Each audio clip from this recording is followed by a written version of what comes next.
Okay, I'll call the meeting to order. I want to thank council and staff for quickly getting out of your PJs and putting your faces on and brushing your hair and whatnot and coming in. It's actually quite a relief for me today. These days I spend way too much time on Zoom and con calls, so it's very nice to be with real humans in the room, so thank you.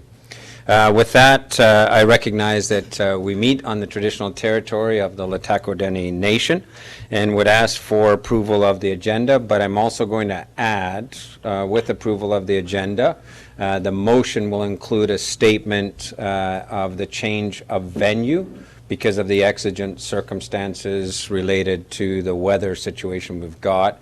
We did take a look at that weather situation to see if it was going to calm down or what it was going to do. I just heard as I was coming in, it's supposed to go until the wee hours of the morning. So we just couldn't be sure who was going to be able to participate. So thank you all for coming in. So the motion on approval of the agenda would be to approve the agenda and the change in venue due to exigent circumstances. Ms. Albers?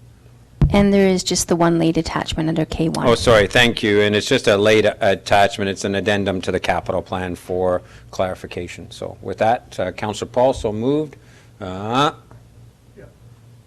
so we're not on Zoom anymore, so you can actually put hands up or verbalize or whatever the case may be. Okay, so Councillor Paul and Councillor Elliott second on that. And questions? Councillor Vic? Mr. Mayor, I would suggest or ask that we defer K1 to the next council meeting, only because I was, and maybe like other councillors, I was working until a couple of hours ago, and I'd like more time to study this.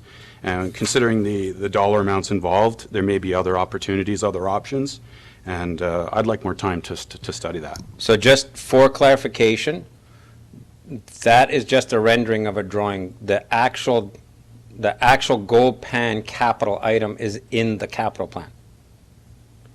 But it didn't come with a rendering because of delays that the city manager can explain. So the item is in the capital plan and was in the capital plan and is available in the capital plan. That's just a rendering because the question begged by council would be, so what is in the capital plan? So I would suggest you just wait till we get to the capital plan to then have the conversation as one of the capital items in the capital plan. Is that okay? Okay. Okay, because this doesn't do anything. I mean, you can put it aside. You're just going to end up asking the question because it's in the capital plan. What are we doing with the gold pan? And that's the appropriate time to ask that question. Okay? So with that, can I have a vote on the adoption of the agenda? All in favor? Any opposed? Carried. Okay, the next is the adoption of the regular electronic council meeting minutes of December 15th. Motion by Councillor Rudenberg, second by Councillor Runge. Questions or comments on the minutes? All those in favor? Any opposed? Carried. Okay, and we have our first business item is a delegation. We have Kirsten Balaski, our community food coordinator with Canadian Mental Health. Kirsten's joining us on the phone. Kirsten, just give us a second because Ms. Albers is bringing it up. Your presentation up, and then you can just let us know when you want the slides advanced. Okay, great. Just let me know when you're ready for me to start.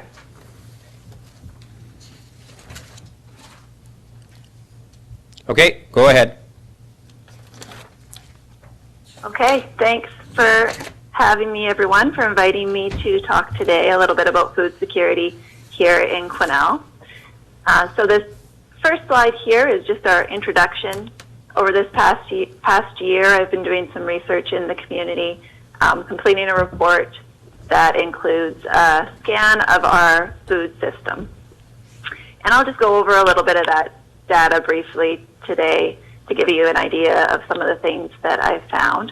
So this will include some information from other sources like the last census and things like that, as well as information gathered from directly connecting with community partners and community members. So if we could just go ahead to the next slide there. So just an introduction to food security as a concept. Food security is having reliable access to enough safe and nutritious and culturally diverse food. So it goes beyond just having access to food to that element of having healthy and food that's fitting for your culture as well. The next slide there, please. So this comes from some research that was done back in 2016, but I'm imagining that it's still very much relevant today, if not even more so. And this was found, it was found then that 1 in 5 households in northern BC are fitting into that food insecure category. So they don't have access to that amount of safe, nutritious food. And the next slide there, please. So this chart is looking at populations at risk. So it's been found that certain populations are at higher risk of food insecurity. And if you look at this chart, Quesnel is in the blue there. So we have a higher percentage of most of those at-risk populations. So as a whole, our community, just because of demographics, population demographics, we're already at a bit of a higher risk than the provincial average or that nationally. Next slide, please. So some of the things that put us at risk further, the mill closures that have happened recently, the pandemic effects, including some job losses. Another piece is our rate of homelessness. The homelessness count was done this past spring before everything went down with the pandemic there. They were able to go out and connect with people in the community, and it was found that our rate of people who are unhoused is actually more comparable to that of Prince George than it is of Williams Lake, which is of comparable size. So we do have a higher homeless population currently than average as well. Other things that apply everywhere but are absolutely relevant here include the rising costs of food. Next slide, please. So the biggest predictor of food insecurity is income. The lower the income, the higher the risk of food insecurity.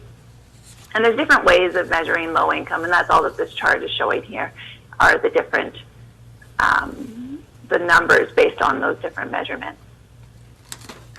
So if you look again, Quesnel is in the blue there. We again have a higher percentage of people with a lower income than that compared to the provincial or the national averages.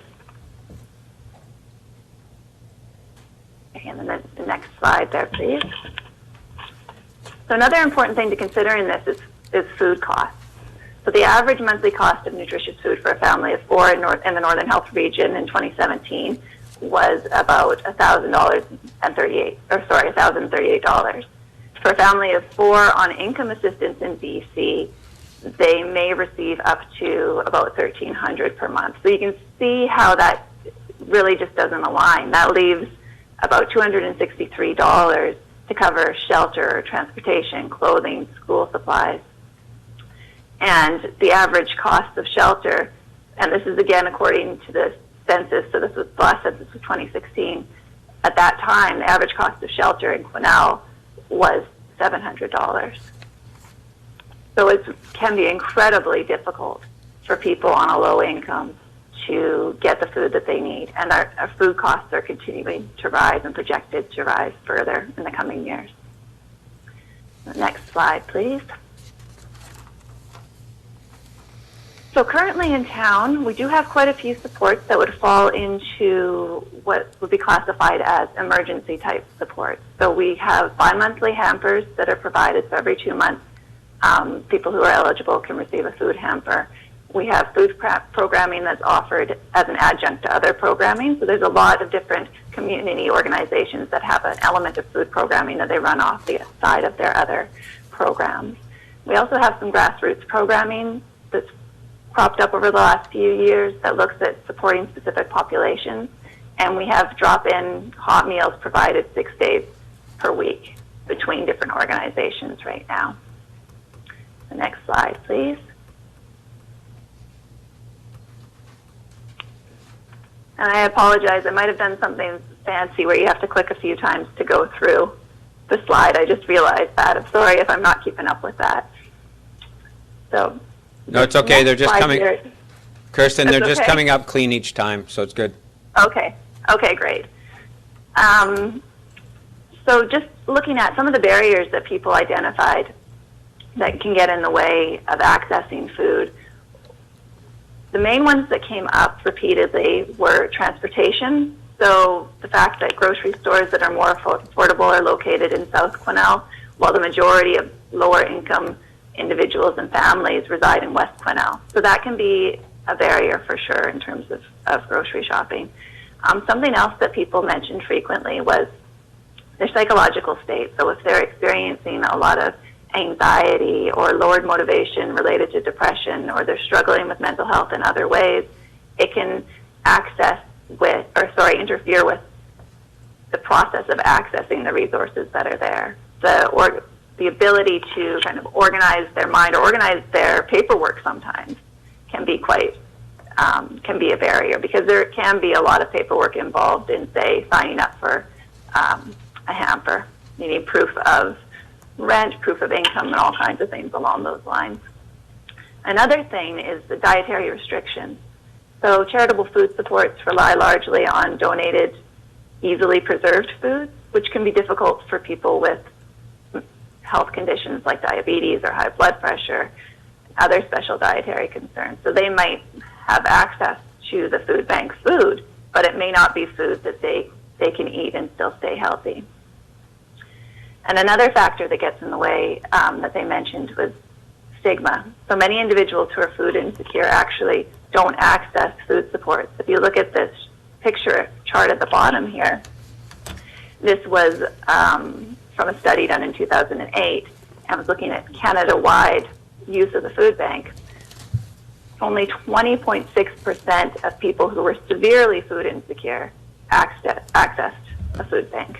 Most often people preferred to look for financial support from friends, or miss a bill payment, or pawn items, or miss rent, things along those lines, before they would go and access those resources. And I think that speaks a lot to the stigma associated with accessing services. Okay, next slide, please. So when speaking with the community providers, they also mentioned quite a few barriers that they were witnessing coming up for people. So this included accessibility issues, like people maybe having access to food but not access to food skills, how to make meals, things along those lines. Sometimes the referral process for a food resource can be complicated or limiting. Often people don't know where to access services. And then there's that portion of people that we're missing who aren't accessing food services. So those people who are employed but food insecure often don't access services. And if you look at this chart here, that's 65% of food insecure households. So 65% of households that are food insecure have a main source or their main source of income is wages. Maybe they're underemployed or seasonally employed, or perhaps it's just a minimum wage job that isn't enough to feed their family. So that's a significant portion. And often those folks are not the ones who are accessing support. So there are also limitations of current services that community providers identified. There's a lack of low-cost, affordable food options in town. So that kind of in-between zone of things that are just a little bit more affordable rather than the free resources. Programming is often reliant on donations or grants, which means that the stability of the programming can be affected. Large-scale food waste donations are available, so there's a lot of most of our grocery stores are on board with providing those donations, but the programming that we have right now doesn't have the capacity to process those donations. So the manpower and the space to store them and all of that. There are existing food rescue programs that do take the food from these organizations from a grocer, say, to an organization, but there are some challenges using those within our small town. Okay, next slide, please.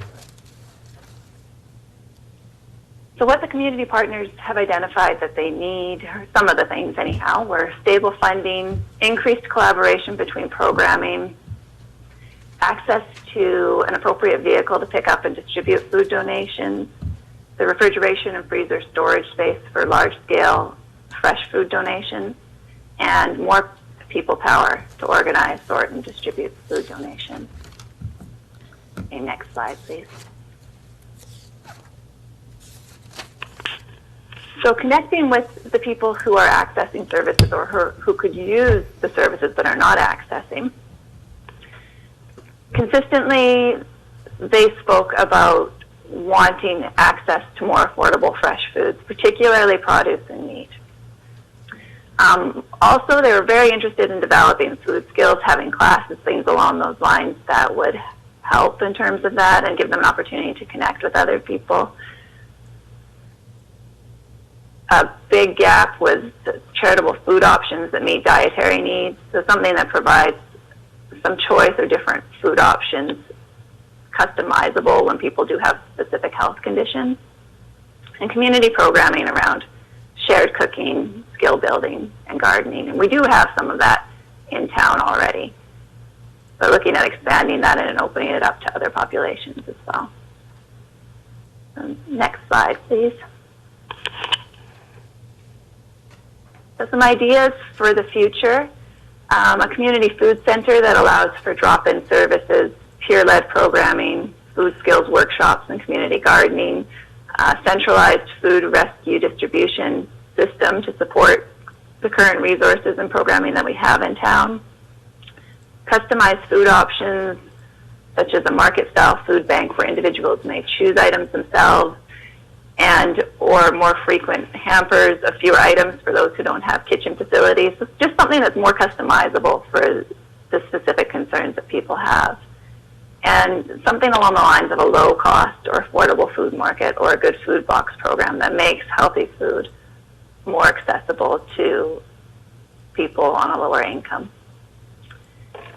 So we do have a grant that we have, we're in the process of applying for. We've made it through to the second stage here now, and we're looking at introducing some of these things that are on this slide here.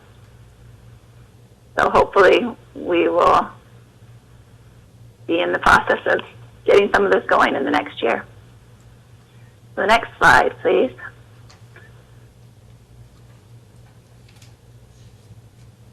So just some ideas on how the City of Quesnel may support food security initiatives. This is something that we discussed briefly at the Executive Committee meeting. Something that can help is advocating for universal basic income and poverty reduction of our citizens. So like I spoke about before, the main risk of food insecurity is not having the income to purchase that food. And this is something that we've definitely noticed with that little bit extra money that's been coming in, say, for income assistance and disability during the pandemic. That need for food supports has diminished. Something else that would be very helpful is sharing knowledge related to food insecurity, dispelling some of the myths and broadening perspectives. The more concrete things that may be helpful would be letters of support for food security projects and initiatives, such as those projects listed on that last slide there. We do have this grant that we're applying for and we'll be submitting here soon, and that would be an amazing opportunity to have a letter of support from the City of Quesnel and for that particular project. Some other things would be in-kind commitments to projects, and there's just a little bit of a list here of some ideas. We do have an office space right now that the city is generously providing a lease for us in the West Side Fire Hall there. I think there's a lot of opportunity for collaboration between our programming and the regional food hub. And also something that we discussed before was the coordination and facilitation of the ongoing food security meetings in Quesnel, and possibly maybe changing this, transforming it into a food policy council. Great. Okay, so that's Thank you, Kirsten. bet. And now with the awkwardness of technology, you should be able to hear each of the council members when they turn their mics on. So, Councillor Goulet. Thank you, Mr. Mayor, and thank you very much, Kirsten, for the report and the information here.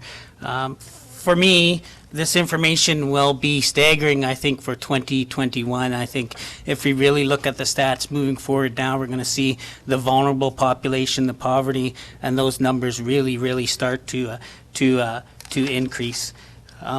I like the idea of a food center or something to do with distributing and being able to do that. I'm going to put my hat on here because just before Christmas, in my role as the ED for the Friendship Center, in the month of December, 4 weeks, and part of the new year, I think it was 4 weeks, the center served 1,700 individual meals via lunches through the center, just the Friendship Center alone. That was staggering to me in a 4-week period. So it's just going to show you that the need is going to increase as we move forward in 2021 with the pandemic before us, with the loss of jobs, with how people are going, and you'll see that vulnerable index really start to increase if you really look at those numbers and those stats that'll be coming forward.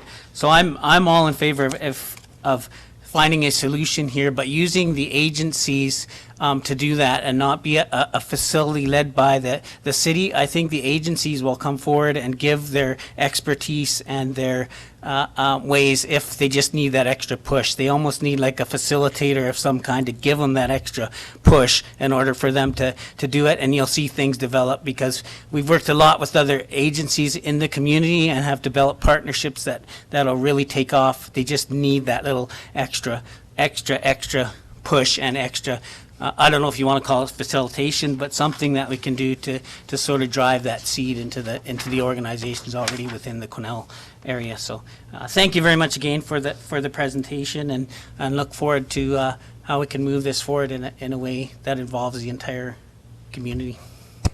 Councillor Vic. Thank you, Mr. Mayor. Thank you, Kirsten. It's nice to talk to you again. I think it's funny. I guess the impetus to have you talk with us was Councillor Rudenberg, a colleague here. The impetus was the lack of Christmas hampers. I believe that was the stimulus, and obviously we've learned a tremendous amount with our conversations with you, and I really appreciate that, for one. Obviously, I don't want to be presumptive of council, but I'll echo Councillor Goulet that I think the council has a unique vantage point in terms of its relationships with other community groups, and we may be bridge builders in terms of facilitation and connecting groups together, and I think that would be a good fit for us.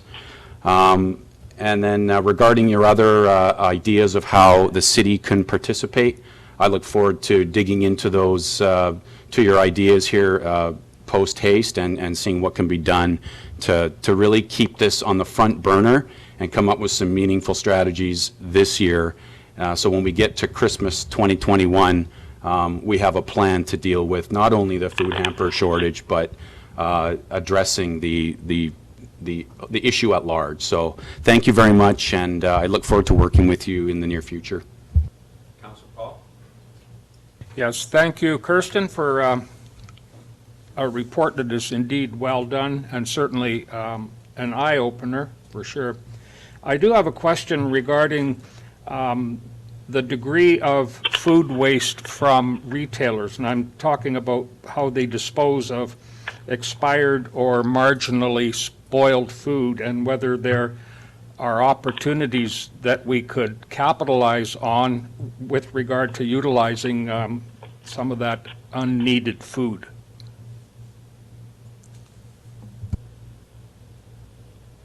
Kirsten, do you have any thoughts on that? Oh, absolutely. Sorry, it just cut out there for a minute on me.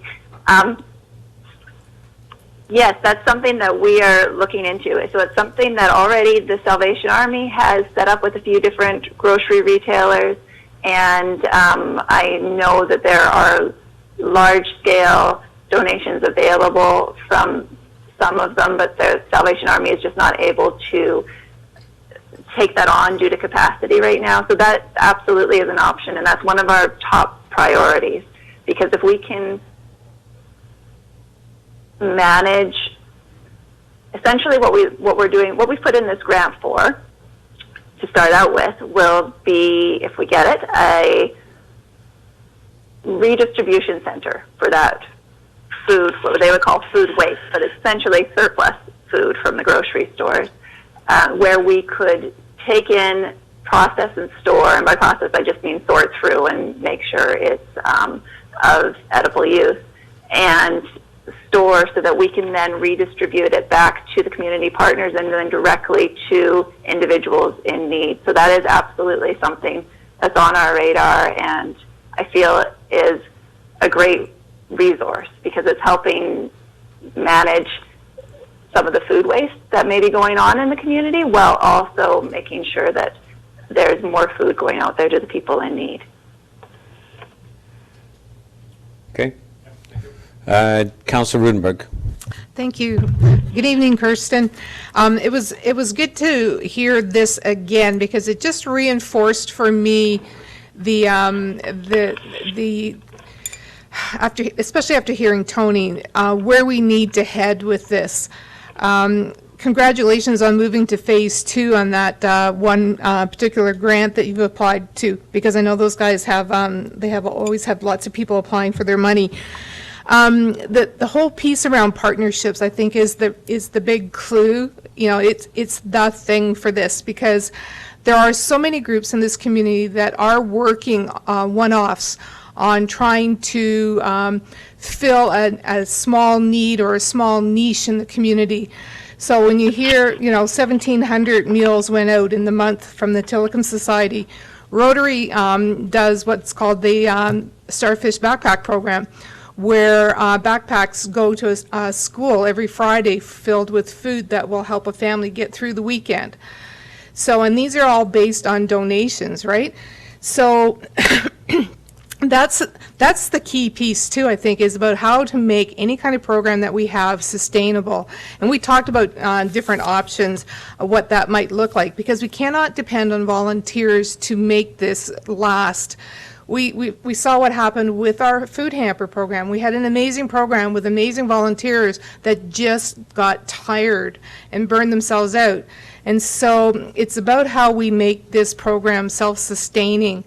And so I kind of look forward to seeing how we move forward with this, because I think it's something that it's been on the radar for a long time. I know many, many years ago when I first got on council, there was an organization trying to get a food security council of some kind, and they had 1 or 2 meetings and they just kind of went off in every direction and never really accomplished what they set out to do. So I'm really looking forward to seeing what happens here. Thank you, Kirsten. Thank you. Councillor Runge. Thank you. And thank you, Kirsten, for, I guess, what's actually quite a sobering report. I do hope that the grant is successful. I have a question, and I'm not sure. Do we know how many people in Quesnel use the supports, the current food emergency supports that you're talking about? Like, do we have I guess, some data? Because there's so many different organizations doing it. I'd be really interested if there were some, and ditto to all the other councillors' comments also, because I'll leave it there. So, Kirsten, do you have discrete utilization or access data from those services that we have in the community? I have some data, but because it's all, like we've been talking about, there's a little bit here and a little bit there, and all the programming is different. I don't have an overall number that I can provide. The estimate previously was somewhere between 300 to 400 people accessing regularly, but I can't confirm that that's accurate. Yeah, thank you. And we've tried in the past to get similar data, and it's been difficult, especially parsing out unique users versus repeat users versus family and so on. So it's hard data to get. I think the simple answer is that most of the people who provide this service will tell you they could provide a heck of a lot more because the need is there. Okay. So a couple of final comments, Kirsten, and my suggestion, and again, just for council's edification, Councillor Rudenberg did bring this to executive, but we were looking at it through the lens of our COVID relief money that we'd been given, because one segment of potential use of that money was in vulnerable populations, and so we were asking some questions about what does that look like. We've looked at the seniors community. We've looked at accessing safe, clean public washrooms, sanitary stations. We looked at the question of food security because it came up and because of our Food Hub initiative as well. So Council's executive committee actually saw this presentation and suggested that it needed to come to all of Council. And Council's Finance Committee has been looking at it through the lens of what recommendations would they be making to Council with respect to the COVID grant fund that we got from the province. So there's a couple of pieces at work here. I would suggest in terms of the ideas for how the City of Quesnel may support that final slide, I would look to Councillor Vic to pick it back up at ECOM. Because that's where that kind of, how do we get way in, letters of support, looking at things like convening meetings, to Councillor Goulet's point of being a facilitator, something along the lines of what we did with the initial community caring for people with addictions, or what we did with the Seniors Council, being a convener and facilitator for that initial conversation, and then hope the community picks it up. One thing I would say, though, I've got some way back experience in this domain, and I think from a council perspective, it's something we need to bring to it. This is a symptom. So food insecurity is a symptom of deeper problems. And I think we need to be careful not to fall into the trap of just addressing the symptom. It does need to be addressed. We need to take a look at ways to make sure that people move down that continuum of food security as much as possible. But to Councillor Goulet's earlier point about it increasing because of COVID, about what may happen in our community because of job losses, etc., there's an alternate reality in our community where we have a lot of jobs unfilled. We have everything from the service sector jobs to highly technical jobs and professional jobs unfilled. And what's pointed out in here, there are some skills gaps, there are some life gaps. So for example, the preponderance of single parent families. You may have individuals who could enter the workforce, but we don't have the daycare sufficient to do that, or subsidized daycare sufficient for them to do that. So really at the end of the day, and I hate to sound like, a dyed-in-the-wool conservative, the ultimate answer to the food insecurity problem for a large proportion is to somehow get them into the workforce and to get them that meaningful integration with our economy. So I think that's something that we've talked about at our ECDEV is, we've got a problem on the one side where we've got hoteliers that can't staff up cleaning staff, front-end staff, night managers. We've got other retail stores that can't get long-term employees, etc. Let's blend this into getting to also solutions longer term. I would suggest on the senior side, part of our lobby effort has to be with some kind of universal pharmacare. Because often in the seniors domain, it's the interplay between the pharmaceutical costs, their prescription costs, and their food costs. Especially if they own their own home and they've got that taken care of, they start to play their prescription costs against food costs. So I think as we embark on this, we owe it to our community to really understand why we're seeing this in our community, peel the onion back and look for some more permanent solutions to help people out to become self-sustaining at the household level, because I think that's really where we need to get to have a resilient community, right? And all the work we're doing on housing gets us there, because if you can get housing costs down, then you put more into food and so on. So that would be my suggestion, Kirsten. If your game is to continue to work with us through our executive committee, Councillor Vic has the lead on that. The details with respect to the letter for the one grant you've got going in. Lindsay Blair is here tonight, and through our staff contact you can be in touch with her and let her know what you need for support for that grant application. But I really appreciate you spending time with us here, and I know it's a repeat for you, but for councillors not on our executive committee, I think it was a very important information for them to have. Any final comments or questions for Kirsten? Okay, so Kirsten, let the conversation continue. Thank you. Thanks for being here. I appreciate being invited and being open to this conversation. Thank you so much. Great, thanks for your work.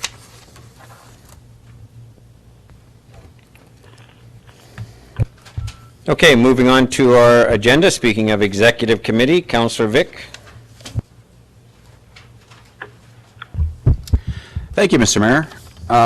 So on December 16th, before the Christmas break, we had an ECOM meeting, and of course, we had Kirsten Balaski informing us of the presentation we just had a few moments ago. So I'm not going to rehash the material that was just spoken about a few moments ago, but rest assured, I've heard it loud and clear. I'll be reaching out to Kirsten to pursue items on her list where the city may participate, so I'll be following that up quickly.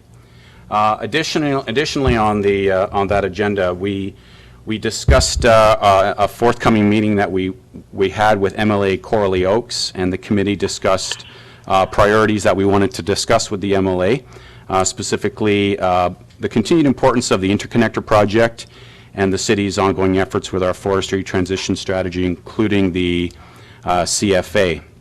So that meeting did occur with Coralie Oakes, MLA Oakes, and it was a great meeting, and I really believe that she heard our concerns regarding the focus on the interconnector and our forestry transition strategy, and I believe she's on board with that. And we look forward to further meetings with MLA Oakes. So that constitutes the meeting. Thank you. Any questions or comments for Councillor Vic? Seeing none, we'll move on to our next report from Councillor Elliott on the Financial Sustainability and Audit Committee. Thank you, Mr. Mayor. This is notes and highlights from the December 15th FSAC meeting. So here's a few of the topics. The COVID Restart Grant, we discussed various options for the grant. One option was supporting the hard work of the North Cariboo Seniors Council until it is possible to receive gaming funding in the future. The NCSC is working on many issues relevant to seniors and the gaps that we have in the city. It was decided by FSAC to recommend to Council that $100,000 from the COVID fund be allocated to the NCSC, and that city staff will work together with the NCSC to write a memorandum of understanding detailing the expectations and priorities of the city and the NCSC and how the funds will be allocated. After all of these, it's going to say see recommendation below. We also looked at the council chambers project. It was thought that the funding for the whole project through these funds would be better than funding from our budget or other options. $80,000 has already been allocated, so we would recommend a further $40,000 to cover the whole cost. Cell coverage at the new city public works building has to be top-notch for obvious reasons. To that end, the FSAC committee recommends $15,000 from the COVID grant to be used to fund a cell booster station to ensure connectivity. Ball fields in the city. The city has been working for years on the ball fields and their usage. Better usage and facilities like West Fraser, Timber Park, and Barlow Creek is the long-term goal. The first discussion was around the Sword Road facility. With the different direction that area is seeing, the lack of use and the inevitable changes to the landfill, it was recommended that the Sword Road ball field be decommissioned. With the need for more housing in the city and every city-owned property is being examined for the best purposes, it was recommended that the users of the Caribou Field ball field be informed that there will be probable changes in the future. We need to tighten up on the bookings of the different ball fields organizations in the city. In the past, there have been blanket bookings of different fields to ensure availability for specific leagues. We need to have accurate booking from every one of these leagues, as we may have to look at booking fees in the future. Staff will be meeting with ball field users to discuss the city's long-term goal of developing West Fraser Timber Park and Ranger Park in Barlow Creek as premium multi-use ballparks, and to obtain input from the ball field users regarding additional amenities that may be needed to further develop these parks to attract events, and that combined they are able to accommodate all types of ball and all age groups, including the potential to accommodate Rotary ballpark users in the event that the city determines that there is a better strategic use for that piece of land in Laborde Park. The Food Hub Project. This important initiative will continue to move forward in the community with the direction of council. There is a need for $39,000 required for the operation of this facility, and it is the recommendation from FSAC to use these funds from the COVID relief fund to cover these costs. With the outdoor washrooms, there are a few washrooms in the city that have had issues and have been closed or seen changes due to vandalism or drug use, etc. Different options for these washrooms have been explored. Different facilities have been explored in the city with various degrees of satisfaction. There are self-cleaning washrooms that come with a large price tag. Some of these have come under scrutiny in northern communities and elsewhere because of cost and functionality. There have been situations where they won't work in the winter months. With a very high cost, it may not be the way to go until some glitches have been worked out. With these issues from other areas disclosed and the high expense for each self-cleaning unit, FSAC feels it would be best to move forward with a basic washroom designs. With a move towards basic rest stop style restrooms, the city may be able to put more into different locations like parks with funds coming from the COVID grant. This project has been built in the capital plan. The capital budget. This will be contained in the report from Director Bolton. The budget survey, there has been a good response to the survey, and we will be looking at linking the results to the operating budget. Correspondence. The committee received a letter from Pure Spice requesting a reduction of utility fees due to the downturn caused by COVID. The city empathizes with the challenges that many businesses have had this year due to COVID-19 and last year, of course. Unfortunately, at this point in time, the city's utility system is not metered and there is no mechanism to adjust for changes in volume, whether up or down. The costs for the city's water and sewer system are mostly fixed costs, and the city has been working hard to ensure these services are sustainable. Therefore, using utility rates to provide relief to businesses affected by COVID-19 is not a viable alternative at this time. So I have the recommendations here. Shall I move forward with those? Yeah, if you move, and then I'll look for a seconder for each, so you just be the mover. For sure. So with the COVID Safe Restart Grant allocation, moved Mayor Simpson, seconded Councillor Goulet, and resolved that the Financial Sustainability and Audit Committee recommend to Council that $100,000 of the COVID Safe Restart Grant be set aside for the North Caribou Senior Council, NCSC, and that staff work with NCSC to write a memorandum of understanding that outlines the shared priorities of the city and NCSC and how funds will be allocated. I would move that recommendation. Seconder, Councillor Vic. Questions or comments? Councillor Paul. Yes, thank you, Mr. Mayor. I'm just looking at the wording of that. Can you turn your mic on, Paul? Ron? Sorry. Oh, there it is. Okay, thanks. I'm just looking at the wording of the recommendation, and that is that the funds, I'm presuming that the funds would be set aside until, and that the grant would be paid upon the city's satisfaction that the money would be, how would I put this? We would have to have approval that the shared priorities and how the money would be allocated are agreed upon before the funds are released. Is that right? So, Councillor Paul, if you take a look at this, it basically is all going to be triggered by a memorandum of understanding. So that memorandum of understanding will have to be agreed to by both parties, and it will include everything that you're referring to. Yeah, so the memorandum of understanding will be agreed upon and settled before the funding is advanced. That's what the motion says. Yeah, thank you. Yeah. Okay. Any other questions or comments? Okay, all in favor of this motion? Any opposed? That motion is carried. The Council Chambers Project, moved by Mayor Simpson and seconded by Councillor Goulet, and resolved that the Financial Sustainability and Audit Committee recommends to Council that $40,000 of the COVID Safe Restart Grant be used for the Council Chambers Project, in addition to the $80,000 already allocated. I would move that. Seconder, Councillor Goulet. Questions or comments? Councillor Paul. Thank you. Am I to understand then that this project is costing an extra 40,000, or was it originally budgeted 120? Yeah. Okay. So all we're doing is covering off the council initiatives contribution to this project with the COVID restart money, so that money remains in the council initiatives budget for last year. Okay. And a second question as a follow-up. Has any estimate been put together as to what we figure the cost savings would be by having all of this technology here in the council chambers, so that we don't have to have consultants and contractors actually traveling to Quesnel? So again, I want to be very clear when we make motions like this, Councillor Paul, we're not going back to the original project. This is only moving money around. That question was canvassed during the original project. The city manager answered that question during the original project, and the answer was, that's hard to determine, but there will be savings involved once we get all the technology there. But let's not go back to the original projects when all we're doing is moving money from one ledger account to another ledger account. Yeah, just to be clear, the reason I was going with that question was just to show that this is not just... Again, we're not going back to the We're original going to save project. some money with this. Okay. Other questions or comments on this? Okay, on the motion, all those in favor? Any opposed? Carried. Thank you. Councillor Elliott.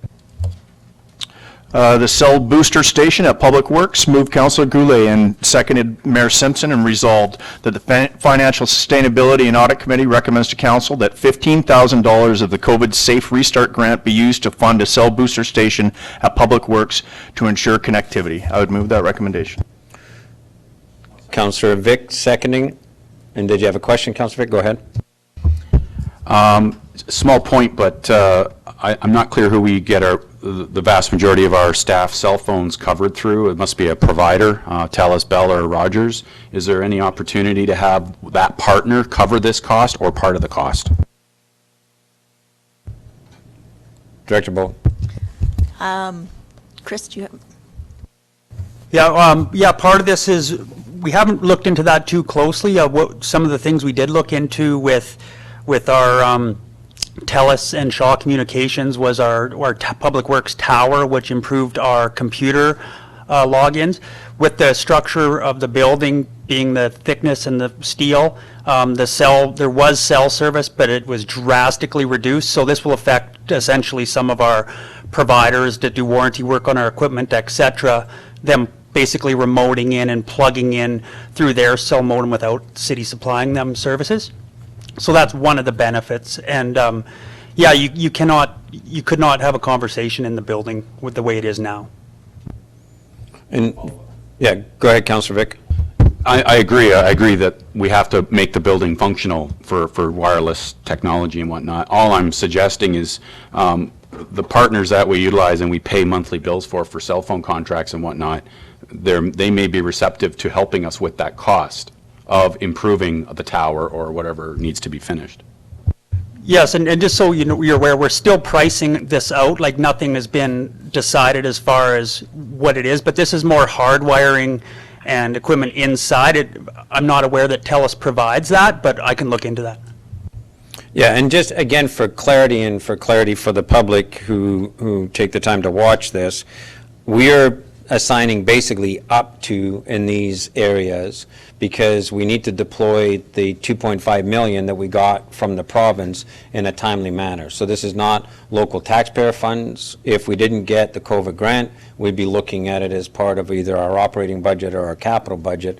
So we're assigning up to $15,000 from the COVID Safe Restart. If Director Colbin finds an alternate route or whatever, it will just accrue to that fund for us to use for something different. Technology upgrades is one of the streams of eligible use of those funds. So hence the chamber area and what we're doing with this one. So, okay? So point noted by Councillor Vic. With that in mind, any questions or comments further? Okay, on the motion, all those in favor? Any opposed? Carried. I'm going to ask Councillor Elliott to go to the final COVID restart allocation on the food hub operations, and then we can come back to the ball diamond one, but we'll have finished all of that aspect. Thank you, Mr. Mayor. So for the food hub operations, moved Councillor Goulet, seconded Mayor Simpson, and resolved that the Financial Sustainability and Audit Committee recommends to Council that the additional $39,000 required for the food hub operations in 2021 be funded from the COVID Safe Restart Grant. And I would move that recommendation. Councillor Goulet, second. Questions or comments? Councillor Runge. Yes, thank you. And, you know, anything to advance the support of the food hub is, you know, absolutely vital, I think, and really important.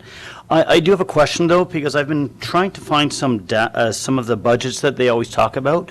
Would it be possible for council sometime to get an updated budget on the food hub? We can give you an update as we go, but it hasn't even started yet. These are pre-approved costs. Council's already approved in the startup process. Maybe our economic development officer could just inform us, when do we think, because the contract's been awarded, the renovation's being done, when do you think this may be operational? So we're hoping to be open March 1st. That's our goal, and things are running on schedule right now. We've got members signing up. So yeah, so this was just to cover off and make sure that we're covered for that first year of operations. Yeah, and so going forward, just so we're clear, because we've been through this, going forward, the intention is this is going to be a self-sustaining entity. In the interim, we can get reports on how it's going out, but this should make it so that over that interim period, it's going to be, you know, they're not coming back to us for more funding. So we will get reports just like we get with all of our initiatives of how it's going and whether it's tracking on our desires. Councillor Runge? Yeah, thank you. And it was just for clarification, because we did get a budget a couple years ago, but we've not gotten an updated budget, or we've not received an updated budget. That's all I was asking for. And it was just to look at it, really, more than anything. Yeah, so I want to be clear, because you said a couple of years ago, which is not the case. When was the last time the food cup came forward? It came forward in part as a grant application, right? I think we brought a budget forward with the Northern Development application last year, but also when we were discussing the location and what the lease rate would be. Yeah, this has been in front of council on numerous occasions. It wasn't 2 years ago that we saw a budget. All right. My understanding is we had a budget in the fall of 2018. That's when we had the first budget. We did have updates. We did have financial updates, but we never actually had a number given to us. That's all I was asking for. It's okay. I'll leave it at that. Thank you. But again, I want to be crystal clear, Councillor Runge. You have to be careful in how you articulate how information is coming to you. Each time we've come back to council for an increment or an adjustment, it's been based on the base budget. So it wasn't 2 years ago was the last time council saw this. That's the point I'm making. In terms of going forward, again, this is hopefully going to be a standalone entity, but as with all initiatives, council will get updates and council can invite updates as we go forward, okay? Okay, on the, I believe we have a mover and seconder for this. So on the motion, any further comments or questions? All those in favor? Any opposed? Carried. Thank you. And we'll move back to the Sword Avenue Baseball Stadium. Moved Mayor Simpson and seconding Councillor Goulet, and resolved that the Financial Sustainability and Audit Committee recommends to Council that the baseball stadium on Sword Avenue be decommissioned in 2021. And that regular users of the Caribou Field baseball diamond be advised that the Caribou Field baseball diamond will be decommissioned in the near future, and to start making plans to move to West Fraser Timber Park. And that staff be directed to meet with ball field users to discuss the need for them to ensure that their ball field bookings are accurately reflect the actual hours used for games, or the city may have to consider a fee structure beginning in 2022. and that staff be further directed to meet with ball field users to discuss the city's long-term goal of developing West Fraser Timber Park and Ranger Park in Barlow Creek as premium multi-use ball fields, and to obtain input from ball field user groups regarding additional amenities that may be needed to further develop these parks to attract events, and that combined they are able to accommodate all types of ball and all age groups, including the potential to accommodate Rotary ballpark users in the event that the city determines that there is a better strategic use for that piece of land in Laborde Park. And I would move that recommendation. Seconder? Can I have a seconder for the recommendation? Councillor Vic, second. Questions or comments? Councillor Paul. Thank you. Here we're talking about Sword Avenue Baseball Stadium. What we're really talking about is Albert Johnston Memorial Park. And all I would like to say is that it would have been nice to... Councillor Paul, that's not correct. Albert Johnson Memorial Park was the one that's already decommissioned across the road. Those ball diamonds are gone. This is Okay, not so, Albert Johnson Memorial I'm sorry, Park. my mistake. We're talking about the ones immediately beside the horseshoe pit. There's only one Yeah, there, yeah. yes. Thank you. Any other questions or comments on this? Okay, on the motion, all those in favor? Any opposed? Carried. And Director Norburn will be leading that work. And I think, you know, as was noted, it's long overdue work that we try and figure out how to make sure we maximize our investments in this amenity in our community. Okay, and then the final one, Councillor Elliott, doesn't need to be moved by council, but should be noted that the capital plan coming forward has been recommended by FSAC, and the capital plan's on tonight's tonight's agenda. Any further questions or comments for Councillor Elliott? Okay, thank you. A verbal update on the community forest meeting that we held on January 13th. It was a very good meeting. We continue to make good progress on this initiative. In attendance at this meeting, we actually ended up breaking our COVID rules and had to get some of the Flynn Road folks to go back to their offices and dial in, and we had to do a bunch of juggling around. It was a bit of a schmoz on the front end, but it was good in the sense that there was that participation for that. New chief, Troy Baptiste for Estella, sat through the entire meeting, as did Councillor Chad Stump. To this point, we've had another councillor involved in the process from Estella, so it was good to have the new chief and Councillor Stump sit in the meeting and participate fully in the discussion. We also had participation from Luskus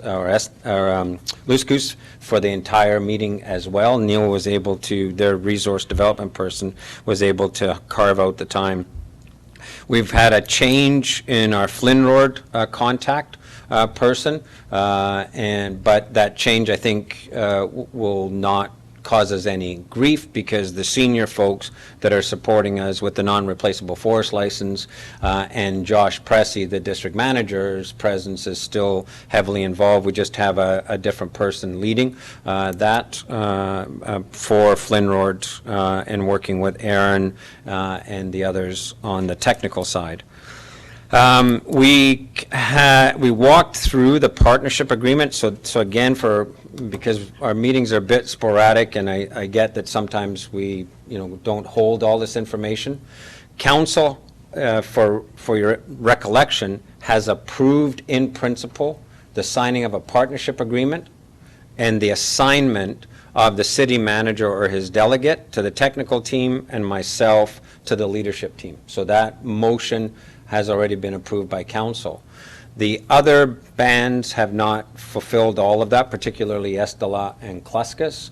NASCO and LHTAKO have, but NASCO is going to have to revisit that given that they've had a change in their leadership.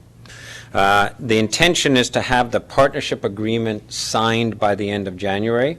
And then the non-contributing members, there's a couple of the First Nations that haven't contributed their nominal $2,000 as good faith towards the retainer for the lawyer, that will be taken care of. And we got agreement in the room that they felt that there were no issues in the way of us achieving that. So we would have a signed legal partnership agreement with the First Nations partners and ourselves. We would have named members of our leadership group and named members of our technical group, and each contributing partner would put $2,000 towards the nominal retainer for the lawyer. Flinrod says if that gets all buttoned down, they believe that the NERFL, the non-replaceable forest license, could be awarded in March or April, which then gets us up and running with the ability to either partner with West Fraser or hire a consultant to run the NERFL, to begin to get the cash, to begin to do the work on the community forest license. So everything is tracking. I did go and meet specifically with Chief Leah Stump, the new chief of NASCO, to make sure that she was up to date on where we were at.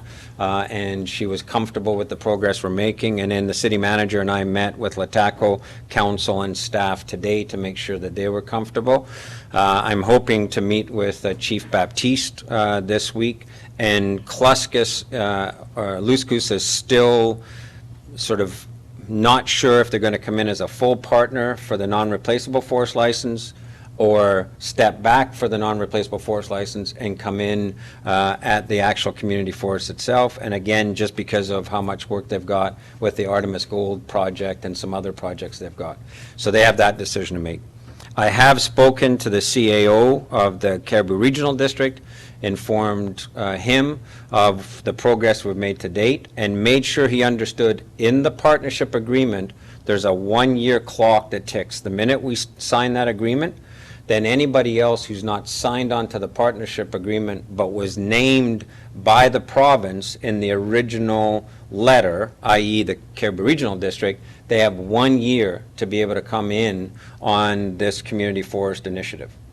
But in that year, the CRD will have to have all of their bylaws in place, will have to have all of the finances tidied up so that they can actually come in as a full partner.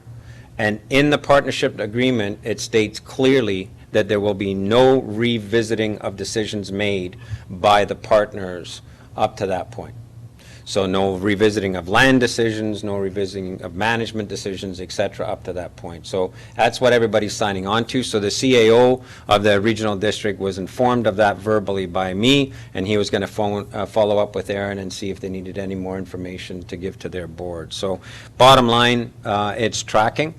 And if we do get this non-replaceable forest license, again, we're in a very unique position in the province where we will have a self-funding mechanism to get this up and running. And I know LHTAKO and NASCO in particular are quite excited about getting on with it. So, okay, so that's the verbal update that I committed to give to council as these meetings evolved. Any questions or comments on that process?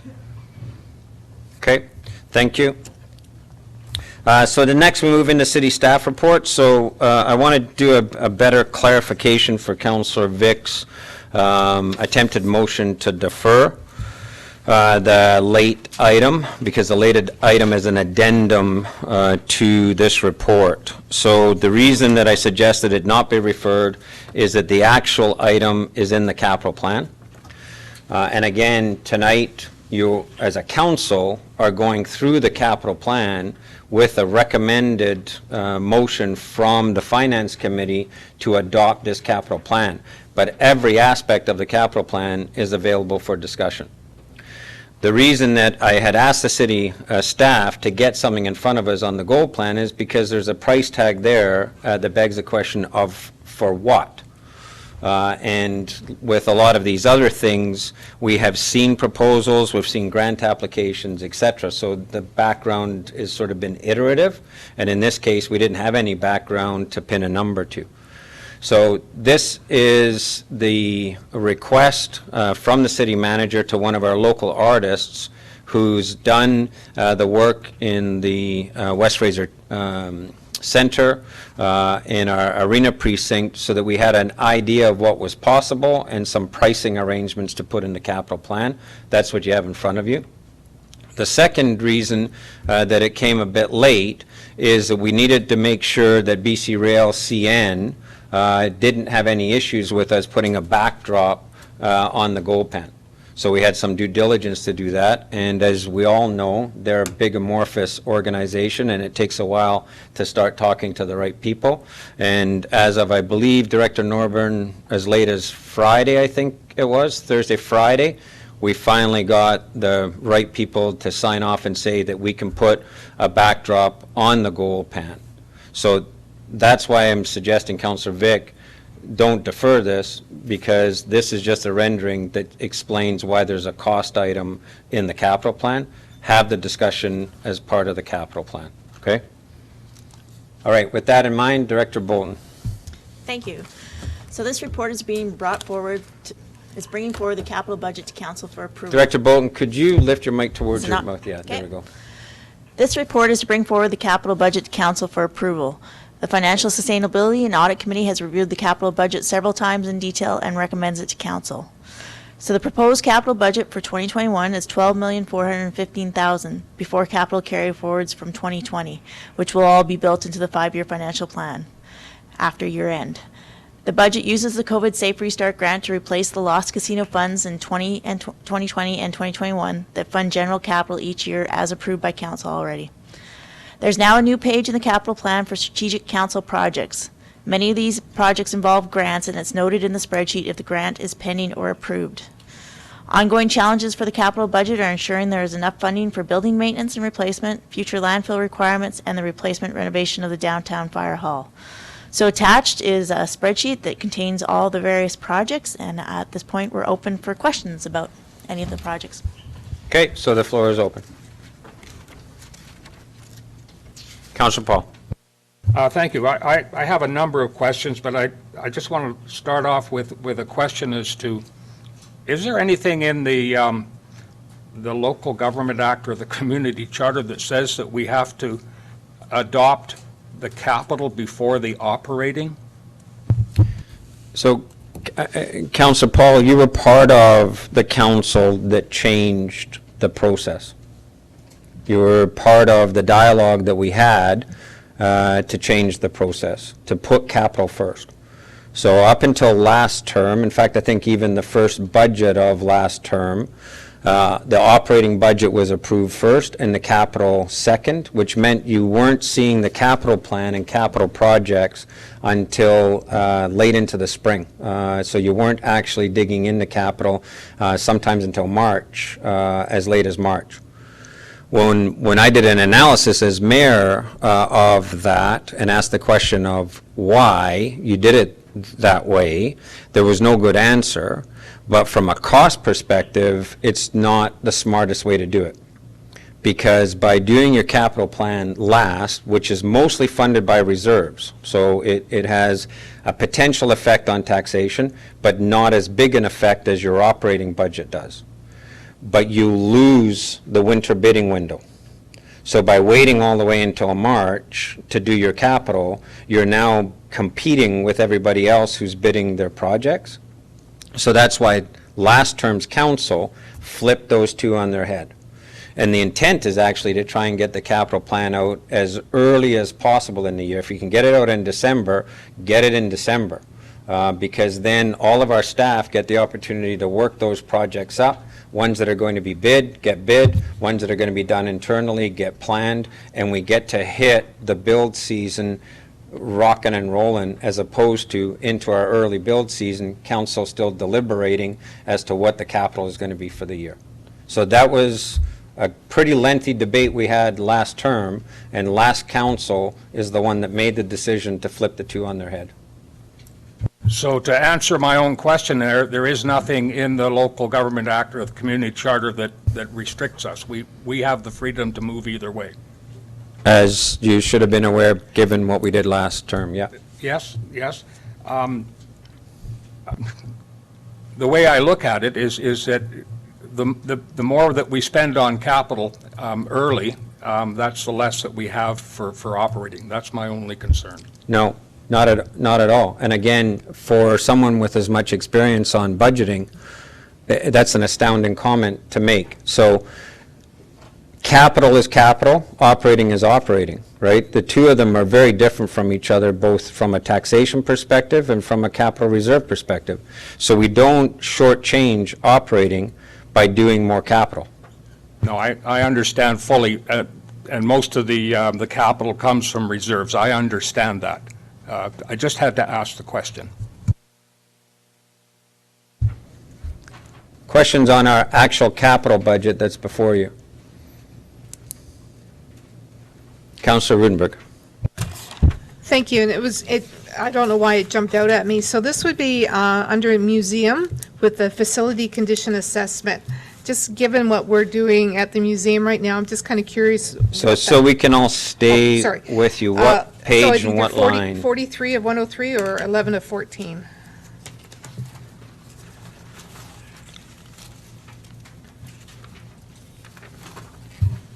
Okay, and under the museum facility condition assessment. Yes, Okay, so, I'm just kind of curious what that yep. is. Director Norburn, I believe that would be yours. Yeah, so the idea there is just that there'll be new equipment that's been installed, so we would have the, the software updated to include all of the changes that have been made, so that, when our guys are doing the maintenance on the equipment, all of it's been updated, so it's just a regular process, I guess, of updating that software, and particularly useful to do after there's been some new work done, because there's new equipment to be added to the software. Okay, just the way it's stated there, it doesn't really have that explanation to it, so thank you for that. Okay. Councillor Runch. So continuing on that point, because it is a really great point there, Councillor Rudenberg, the lighting upgrade at the museum, the 10,000, and this is not hitting us this year, but it's hitting 22, 23, and 24. Can we clarify that, or could I ask you, please? Yeah, it's a process of trying to upgrade the lighting. So we're, of course, doing a renovation, but that's really to the front facade area, the front entrance area, the gift shop, the offices, that type of thing. There's really no work that's being done by the contractor in the exhibit areas of the building. So basically, we've just been allocating money every year, or most years, to do upgrading of lights, mostly switching things over to LED. And that work, of course, would be principally in the exhibit areas where we haven't done a renovation. The newly renovated area will all be up-to-date, modern lighting. Other questions or comments? Councillor Paul. Yes, thank you, Mr. Mayor. On page, I have to use my cheaters here because it's pretty small print. On page, I'm looking at 4 of 14, or I can give you 36 of 103. With regard to Memorial Park, what is that for, please?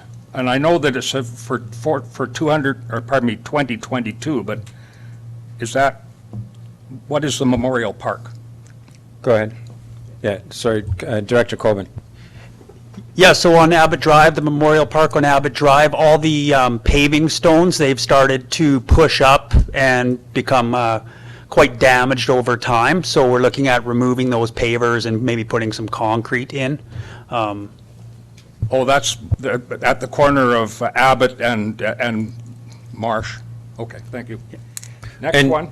And so just for clarification, because council has another strategic discussion coming up, which is the strategic discussion around which parks we're going to continue to invest in and utilize and so on. And so this, as we do all our capital projects, we project into the future, but depending on what council decides that we're doing with our park rationalization, that may or may not carry forward as a council project, right? So, or as a capital project.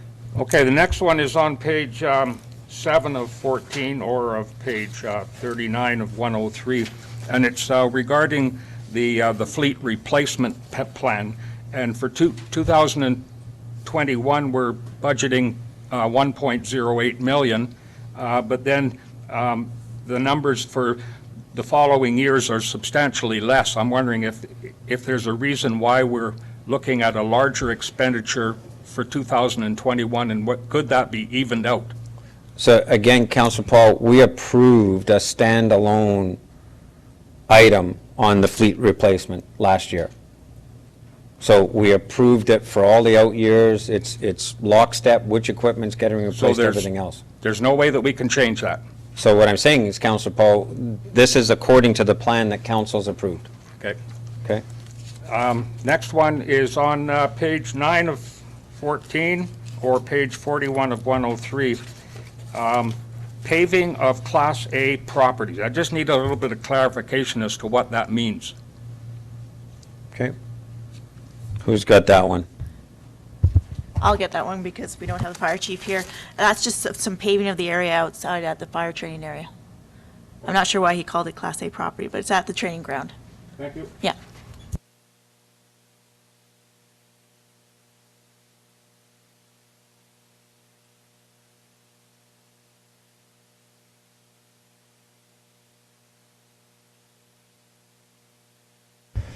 Councillor Paul, that was already canvassed tonight. So Councillor Rudenberg canvassed that question. Councillor Norburn answered that question. That's the updating of our facility assessment software to catch it up with all of the new investments that we've made.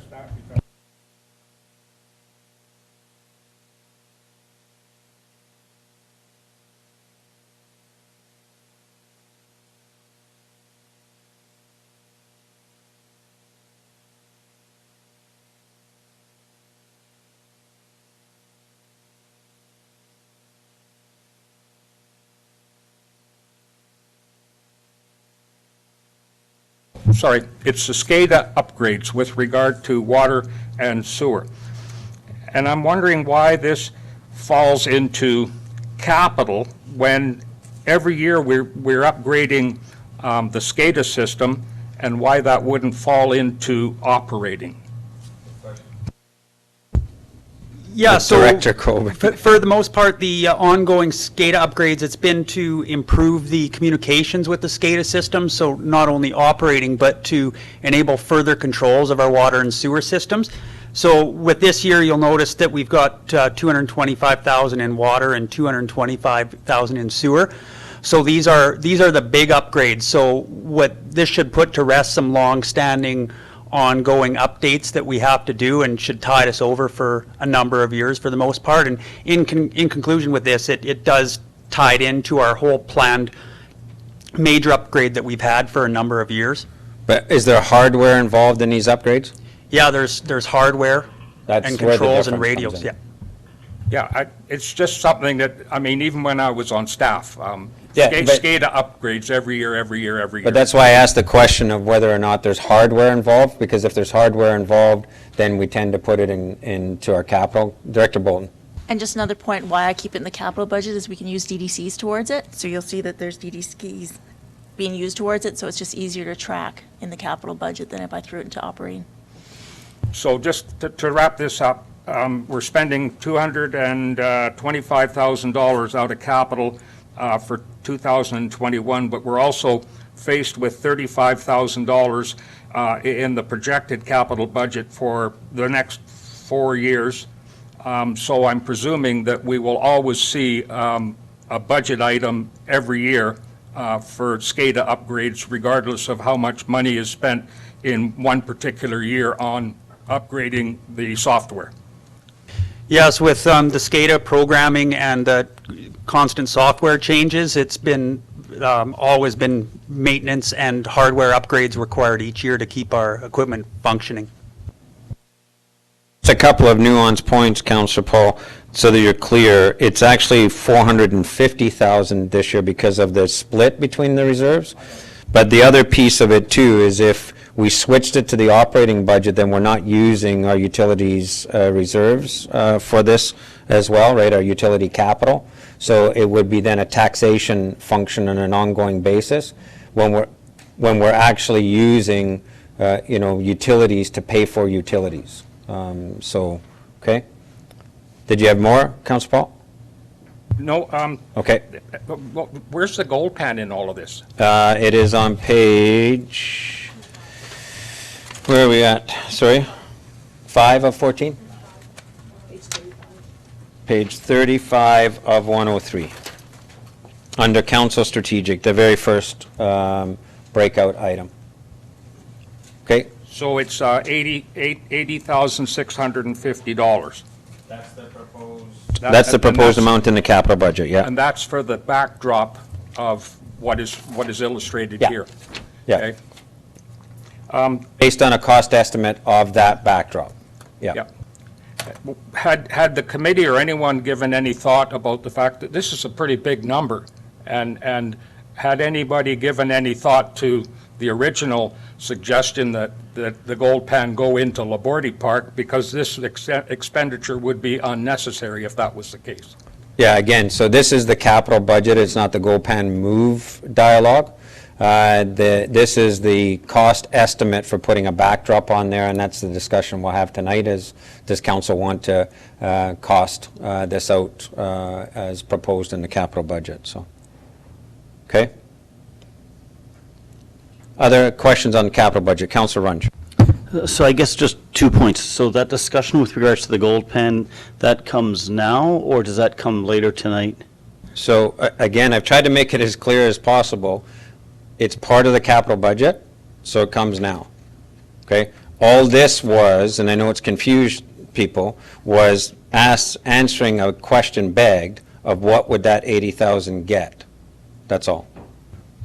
All right, I guess then I'll bring it up. I hate to do this, though, because for me, the gold pen's been an issue for too many years for us, and I'd rather move on. The question is, though, sometimes the gold pen is now in a location where we're now looking at a significant cost to put a backdrop in, and I guess my question is then, are we willing as a council to look at a different location that is less cost prohibitive, I guess, in my mind?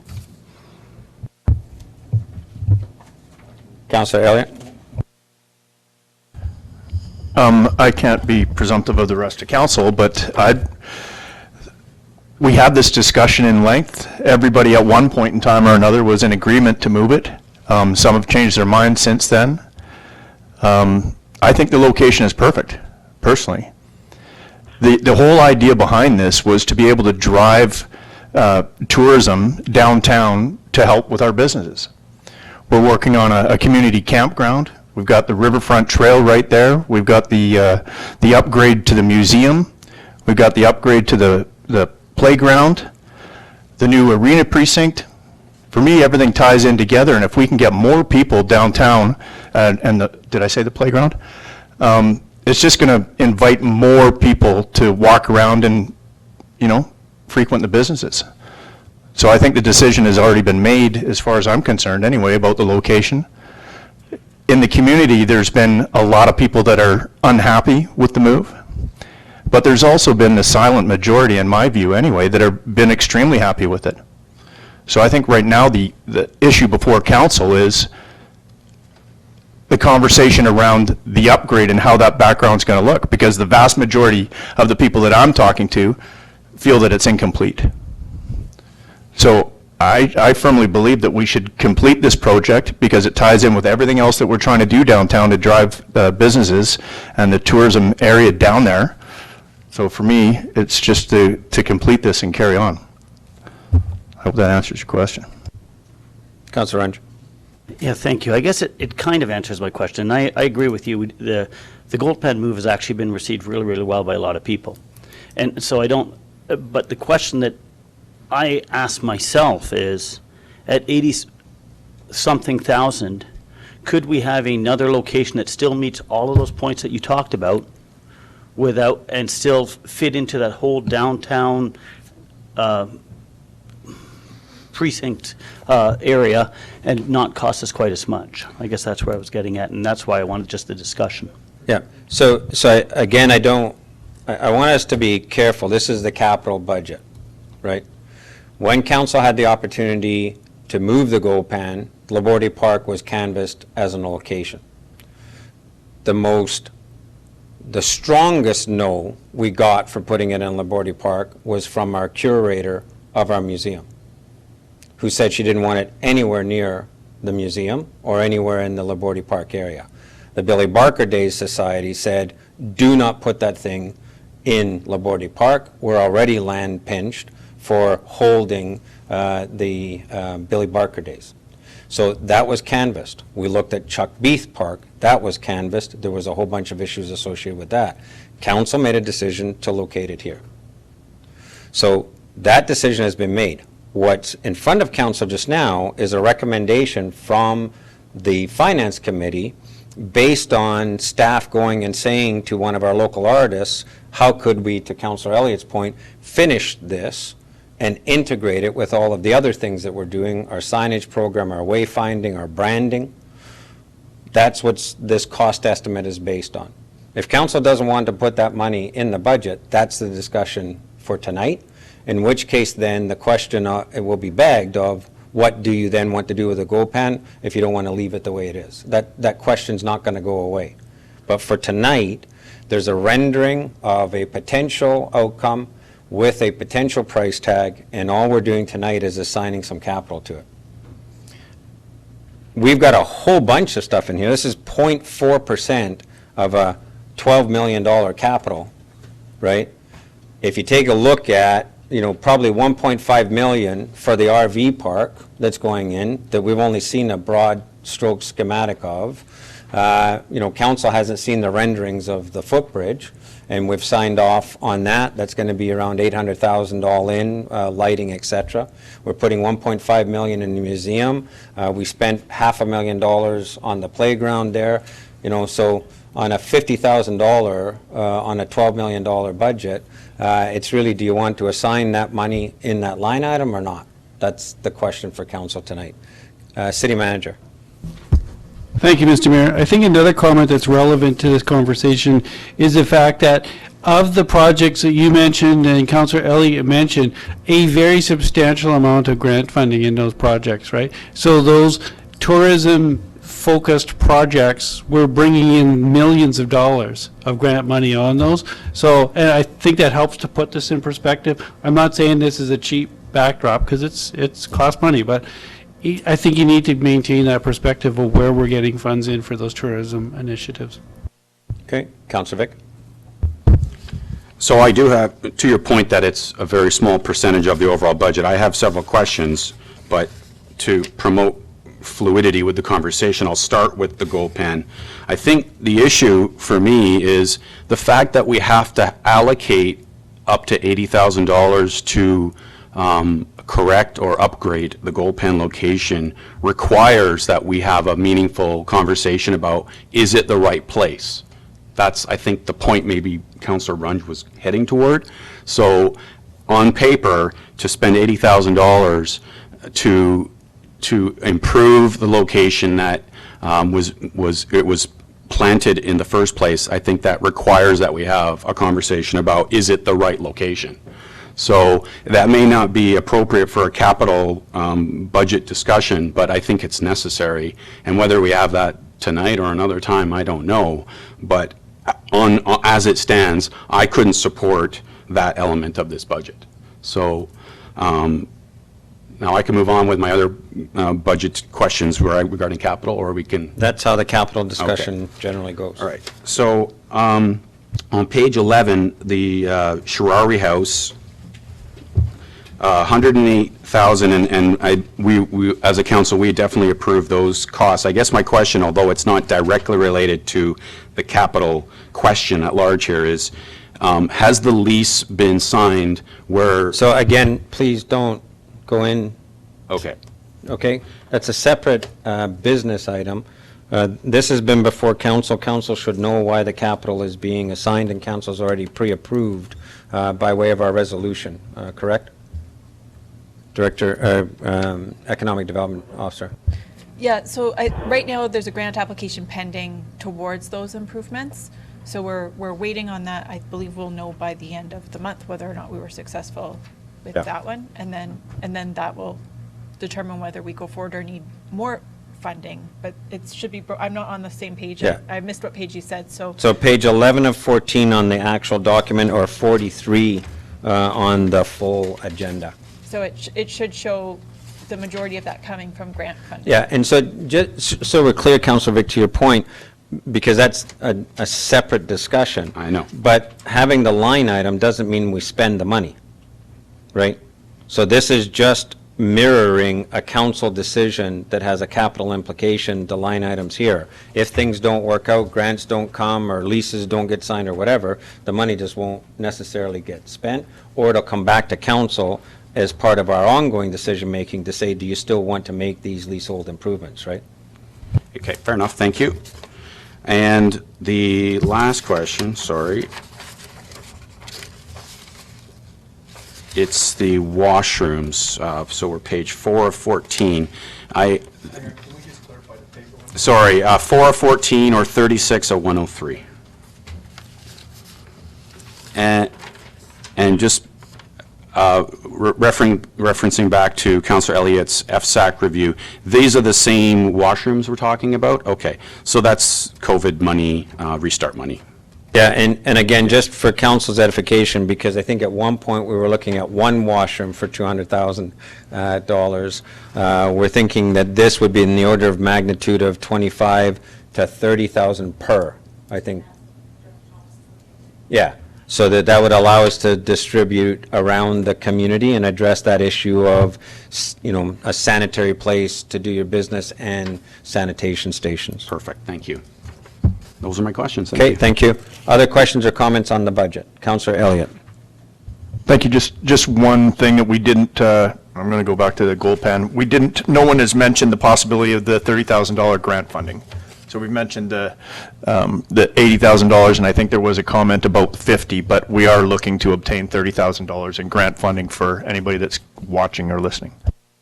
Okay, Councillor Paul, I'm going to come back to you in a second. I've got a couple of my own. Does any first-time speakers? I'll come back to you. Okay. Councillor Rudenberg, did you have? It was a question around the Safe Restart funds. Is there anything in there around tourism? Not per se, but... Like how can you, is there a way of working Yeah, tourism so you'll into see that? as, we've got some more recommendations to make from FSAC on that. Okay, But that's operating, it's not capital. okay. That was the question. Okay, thank you. Okay. So just for clarification, because next week we will be having a conversation around the landfill, and I'm wondering, whether Director Bolton or somebody, the assignment of the dollars on, so it's page 8 of 14 or page 40 of the agenda on the landfill berm. Of the 200,000 for this year and then the 1.2 for next year, if you can just give us a quick précis of that capital expenditure.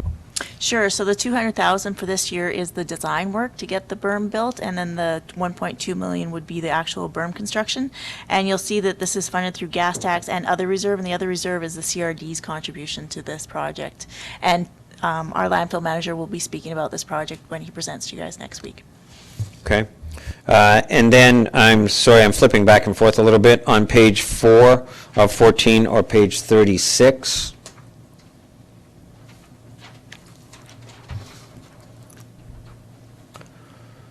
Again, you can see that it's starting to pick up under Baker Creek repairs, storm and trails. It's starting to pick up some of the rehab work that needs to be done. And if you go towards the right, you'll see the split there. That other grant would be the DFA money coming in for that. So wherever we've got work that's associated with Baker Creek freshet last year, you'll see that split is there. On the Riverfront Trail, though, the riprap for the Riverfront Trail south of the water wheel, Chris, are you able to speak to that, or would that be under Director Thomas? Yeah, I can speak to that somewhat. Yeah, that was, we weren't washed out on the trail per se, but it is threatened. So that would be just to armor that bank, that area near the water wheel. Okay. And again, one of those ones from a council strategic perspective, because we've got some conversations coming up, but you'll see the Johnson Bridge Pier is in there at $150K, but we're going to have a substantive conversation on an updated appraisal of that bridge with a view to the longer term investments that are going to be needed for different scenarios. So we may want to be revisiting that in the context of a kind of a broader decision that we want to make. Chris, I wonder if you could just talk briefly, so I'm switching to 5 of 14, or 37 of 103, on the road rehab project. We put those numbers going forward, but where are we at in the state of asphalt and contractors and so on as you project into this year and the coming years with respect to price? Because this is one of these ones that we pin a number, but we can pin the number and then you get what you get on pricing, or you can come back and say, based on the pricing, this is the kind of roads that I want to get done or the road program I want to get done. Right now, we've just got it as this is the allocation there. So how do you see us stretching those dollars over the next couple of years with the price of asphalt, et cetera? Yes, well, one item is we do have a 3-year contract with our paving contractor, so that's a mutually agreeable option, so that contract isn't negotiated until any budget money is approved. Moving forward, yes, it's been fairly, we always know it's increases, so whether it's a 3% increase or an 8% increase, that's unknown. It changes year to year. Okay, thank you. And then for council to note that the major road rebuild this year, there's only the one, and that's that McLean continuation from last year. But we have a very heavy out year in 2023 proposed. And again, those things will be refined as we move into those out years. There was one other thing. Oh, just a heads up. Based on last Finance Committee, even though we've got the fleet replacement piece, there will be something coming forward with a piece of equipment that may be an addendum. We've had some real requests to get something done about our riverfront trail, and so it is a bit of a heads up that FSAC is taking a look at some options and maybe coming forward for an additional capital request for a specific piece of equipment that would let us maintain the riverfront trail in a more timely manner, as well as all of our sidewalks. So, but that came up after the capital plan came forward for council's edification. And I believe those are the big highlights that I wanted to speak to. Yep. Okay. So I have Councillor Paul. And then did I see Councillor Runge and Councillor Rudenberg? Okay.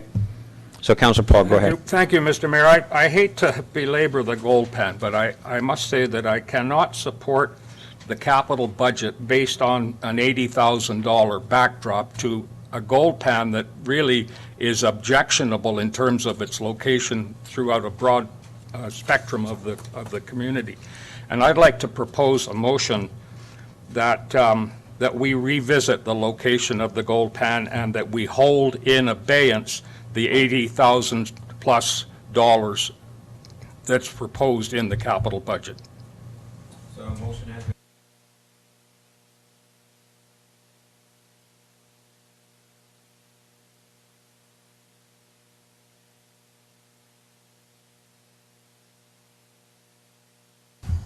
Yeah, I don't want to put words in your mouth, but I think, yeah, a lot of the people that I'm talking to are very happy with where it's at for the reasons that we've mentioned before, for all the upgrades down there. So personally, I would like to see, and we keep mentioning the 80, but to go back to it, we are looking for $30,000 in grant funding too from NDIT. So I think it's in a perfect location with all the other amenities there. And I think we should finish it off and get it ready for this coming spring, summer, so people can enjoy it. I think just spinning our wheels and possibly putting it somewhere else or moving it back up the road, when we all agreed, well, 5 of us, 6 of us, to have it there is just not the right thing to do in my eyes. So I'll be voting against the motion. Other questions or comments on the motion? Councillor Rudenberg? Thank you. And I think people also have to realize it's not just the backdrop, that's the 80,000. We're also talking about interpretive signage, which we had talked about from the beginning. We're talking about lighting and landscaping, which are pieces that we would put anywhere if we were to redo any kind of signage. So it's not just about the backdrop. And as Councillor Elliott said, we are looking at trying to find grant funding up to $30,000. So we're looking at a $50,000 project that includes more than just a backdrop. And if anybody were over and above the few that disagreed with it, that respectfully called me and talked about it, once we got into the conversation about what we're trying to do there, The biggest discussion point was, well, can you do something about the train yard with the trains going by? So this is an eloquent solution to that piece that also includes the interpretive signage, which we said was very important because it starts to redirect people back to the museum, back to Labordi Park, back to downtown, and to all the other businesses that are in and around our downtown core. So I will be voting against this motion on the floor. Councillor Paul? Yeah, thank you, Mr. Mayor. Couple of questions that I have. Before I want to go to those couple of questions, I just want to say that I personally am getting mixed messages about the alleged objection to the Labordi Park location, and I'll just leave it at that. But I do have a question regarding irrigation, because there's quite a bit of landscaping and foliage and shrubbery in this plan, and is there irrigation there to look after that? I think we have a water truck that waters most of our planters around the city. Okay, that's a little awkward, but It's the truth. We have water, we have flowers all over the city that don't have any irrigation. We have parks all over the city that have flower beds and features that don't have any irrigation. Where the flower bed was, I believe, where this sign is, did it have irrigation where it was originally? Do you know? That had irrigation there? Okay. But a water truck is what most likely would be done here. And the final point, and then I raised this before, that we want the gold pan to be a sort of a selfie photographic opportunity, and that the gold pan is positioned totally wrong in relation to where it is with regard to where the sun is shining. You're pointing your camera into the sun every time. I'll leave it at that. Okay, so I'm just going to weigh in. You know, if Councillor Runge's point, this has gone on too long, it's because Council keeps dithering and second-guessing itself. This was a voted motion by Council. You should have all done your due diligence at the time to go look at the location and make your decision at that time about the location. I don't have a lot of time for people who make decisions, and then because there's a little bit of a pushback in the community or you don't like it or whatever, you want to keep revisiting it. So if you want this to go away, do what needs to be done to position it appropriately, as we had always said. We'd always said that there would be a cost associated with the move, then there would be a cost associated with positioning it correctly in that location. Those costs would include interpretive signage, they would include things like lighting, et cetera, potentially a backdrop, and a crosswalk, which we're working on the Ministry of Transportation for. Those were all canvassed in the conversation we had about making a decision for that location. Council also has an obligation to the public to project forward into the future. And if this gold pan is not in that location, if this gold pan is not finished, as is suggested in this, for what amounts to, on our books, a nominal amount, then we end up with an area in our main tourism precinct that has nothing. When that interconnector goes through and there is no highway traffic on that road, then you've got the RV park, the LHTAKO Cultural Center, all the work we're doing on the Riverfront Trail, over the walking bridge, over the rail line, and then you've got this big honking gap of nothing until you go over to Labordi Park. So you collapse this to Labordi Park. You've now got everything in that one location in Labordi Park. Again, I can tell you, we're going to be hard-pressed, if that's what your thoughts are about putting it in Labordi Park, to find a location that makes sense there. But you've left a big gap. We have a situation just now where if we can advance our desires for Shirawi House, you're adding value to Labordi Park. I've already raised for staff, we need to start looking for grants and other things for the friendship stage. It desperately needs refreshed. You've got that playground in there. We've talked about an expansion to the water slide. You keep pinning everything in Labordi Park, you're going to run out of green space in there. This is a future decision of council. That's part of what the deliberation was. What's the best location in that tourism precinct that begs something in there? Now, You can imagine now if Rocky Mountain Train comes in with something like this, a backdrop of this kind that we've invested in, that becomes the Photoshop that Councillor Paul claims that he wants. With the interpretive signage, it gets positioned correctly within our history. It's in our main downtown precinct, to Councillor Elliott's point, where people can walk into town. So I think, council, you can go back and revisit. I bet you any money, you revisit, you put it somewhere else, there's going to be a lot of people complaining at you. A, that you wasted money moving it again, because there's a lot of people who do think it's a good location and we should finish it there. B, that you moved it to the wrong location and you're going to start another location bun fight on Facebook with people fighting about the location that you chose. C, that location may not have the right sun aspect and may not have the right stopping power for people to come in. Get over it. Let's get on with it. This backdrop, as suggested, incorporates all the stuff that we've been doing. Our branding, our imaging. It positions the gold pan in a premium place for people to go and understand its history and context. It integrates it with Rocky Mountain Vacation, and it deals with a dead space in what will become our main tourism precinct.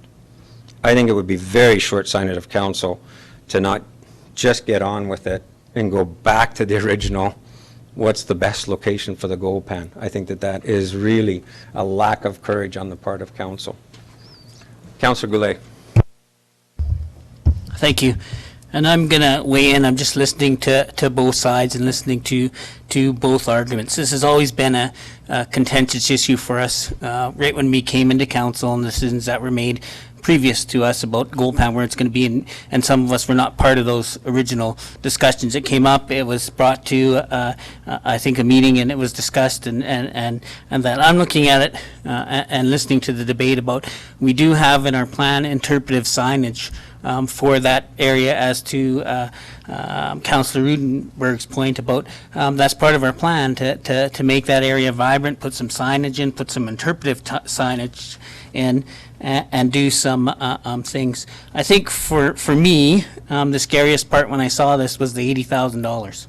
That's a pretty hefty price tag, I think, for me, and I think that might be where some of the contentious issues are. Is the price tag on this thing is $80,000. I see that the other grant part of it, and we're only putting in $50,000 to the mayor's point, is what point something percent of our operating in our budget, right? Pretty low on a budget that's at what, 12 million? What's the budget? 12.5 million. Yeah, it's a thing. I understand. Like I said, both sides. You get it from both sides. The majority of people say it's a great idea. The majority say, hey, we didn't want it moved in the first place. The whole debate, but we did as a council. And I always go back to this, we did as a council make a decision to put it there and move it there. There was an actual motion. We go through this, and it looks like if we want to make a motion and then rescind a motion, it looks like we're kind of, we don't have a way, right? We get pressured into doing something and moving to a certain way, but we have to think of the entire city, and that's how I'm looking at it. What's that going to do for that area? We're looking at an RV park coming in. I know I've had questions about, it looks horrible with the railroad and the graffiti and yada yada yada that's in behind there. But I always tell people there might be something coming different that we can look at and be proud of at some point. So, but I'm just really mixed. I think to me it was just the 80,000 price tag that threw me off. I think it kind of just, whoa, or we did that, and the plan was we were gonna move it and probably not look at quite that much to do it. We were gonna repaint it and do some things which it just got painted white at one point, which caused controversy in itself, right? So there's some pieces there that I think we really need to look at. But for me, I'm Wade. I'm listening to the conversation. I'm going for it, but I'm thinking of the overall city in itself. Overall, what are we trying to do here? What is our vision for it? So, thank you, Councillor Rund. Yes, thank you for the discussion, because for me, this is the first time that I've actually had the discussion, because the previous meetings were during meetings where, where I wasn't in the building for finance, and I think the other meetings were this. So this is the first time I talked about it with everyone, so I do appreciate it. And, hey, as I'm looking at this, I'm looking at the interpretive signage, and knowing the costs of interpretive signs, my bet is that's a pretty penny also. And we could almost drop that into interpretive signage and lower the amount, and then we'd still be at the same amount at the end. But, so I do appreciate the history of where we got there in what you were saying, Mr. Mayor, with regards to the precinct and that empty space, because that's something that actually, not privy to the previous discussions, was, I just glossed over. And that being said, when I look at this, I think it looks really good too. So thank you for all the updates, and thanks for the discussion, everyone. So on the motion, if we could get it clarified, please, because the motion is kind of twofold. That the location and the upgrades and the $80,000 be put into abeyance. No, sorry, I think it actually was revisit the location, but that the budget item be deferred pending council deliberation on revisiting the position of the GoPan. Is that correct, Councillor Paul? Okay. So it's- point of order, are those two motions then? No, it's one motion. The way Councillor Paul did it, and again, Ron, I don't want to put words in your mouth, but he's indicated that he wants the item deferred pending a council discussion about relocating the GoPan. Correct? Okay. So I have a friendly amendment to that. Could we split those up, Councillor Paul? Because I'd rather vote on one. If it goes through, then consider the other. But if it doesn't go through, you're kind of putting two things together. Yeah, really, friendly amendments become goofy. The best thing to do is defeat the motion, because you can parse out either one as a separate motion, then you're not, what motion am I voting on? So on the motion itself, to have another conversation about relocation and divert the capital item, all those in favor? Opposed? That motion has defeated. Okay, so now the agenda item we have in front of us, we're going back to, is the capital plan. Unless anybody else has got another motion that they want to put forward. Councillor Vic. So I assume that we were going to put forth an additional motion that parsed out Councillor Paul's last defeated motion. No, so I don't know what you're assuming. You always have the right to put a motion forward. That's all I was saying to Councillor Runge, is rather than try and split motions up, defeat the motion cleanly, and then if somebody wants to forward a motion, they can forward a motion. Okay? So otherwise, we're on the capital budget. So the motion then in the budget document we have in front of us, recommended by FSAC.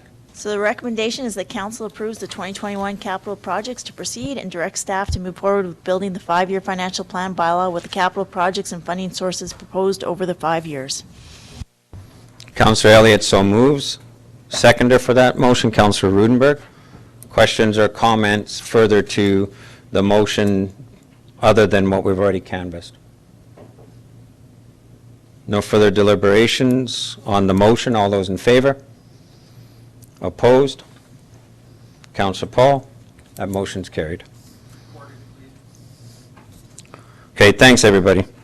Okay, next administration report for COVID-19 resilience infrastructure, the Quesnel Fire Hall, and our community development coordinator, Lindsay's going to speak to this one. The purpose of this report is to gain council's approval to submit an application to the Investing in Canada Infrastructure Program under the COVID-19 Resilience Infrastructure Stream. So the project is for Fire Hall Number 1 upgrades, upgrades and renovations, which will include things like fire barrier walls, upgraded doors and hardware, new life safety and lighting systems, replacing mechanical systems, replacing plumbing. Something to add to this report is we'll be upgrading the R value of the exterior building envelope from R10 to R20, which will severely reduce greenhouse gas emissions. And the seismic stability reinforcement, that's one of the biggest ones, is when we had the needs assessment, the building doesn't meet code. So these repairs are needed. Is there any questions about the project? Councillor Elliott? Yes, thank you for the report. This one caught me off guard and is a little bit exciting.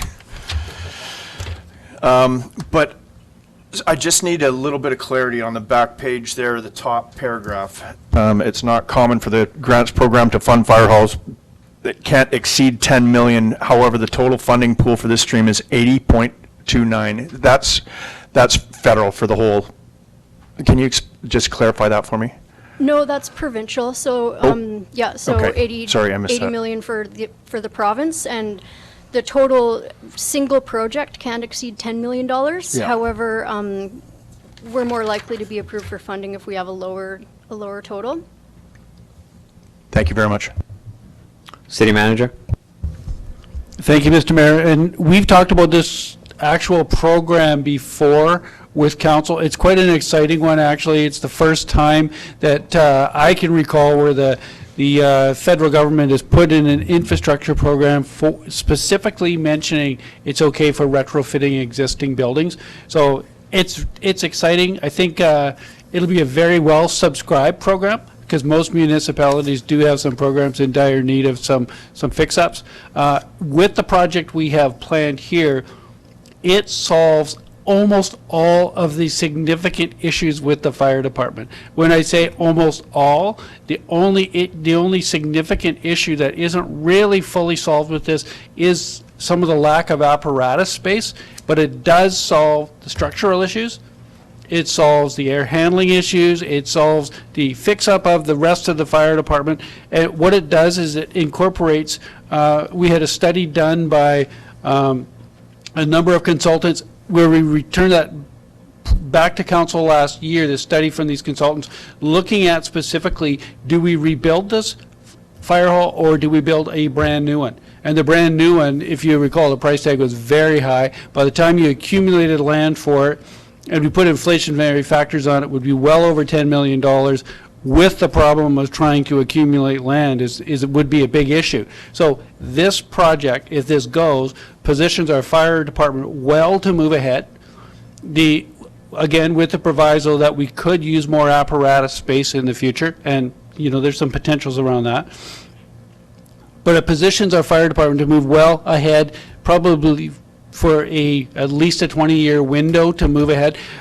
And what it also does is it allows us that we're not spending or utilizing other city lands which are scarce in the downtown to try to find location for a downtown fire hall. And in addition, if you go with the route of replacement of a fire hall, then you end up with the whole question of what do you do with the existing fire hall building, which should be very expensive to pull down because there is asbestos in that building. So it solves a number of issues. It's such an interesting proposal that I think that council would be wise to consider this. If we even don't get approved on this grant, that we should consider revisiting this. And there's been a lot of work done. The initial consulting work, and then we've hired some structural engineers to help us put this together. It's a very detailed and well thought out plan. Thank you. Yeah, and sorry, Councillor, just for clarity, because I think that's the confusion for Councillor Elliott.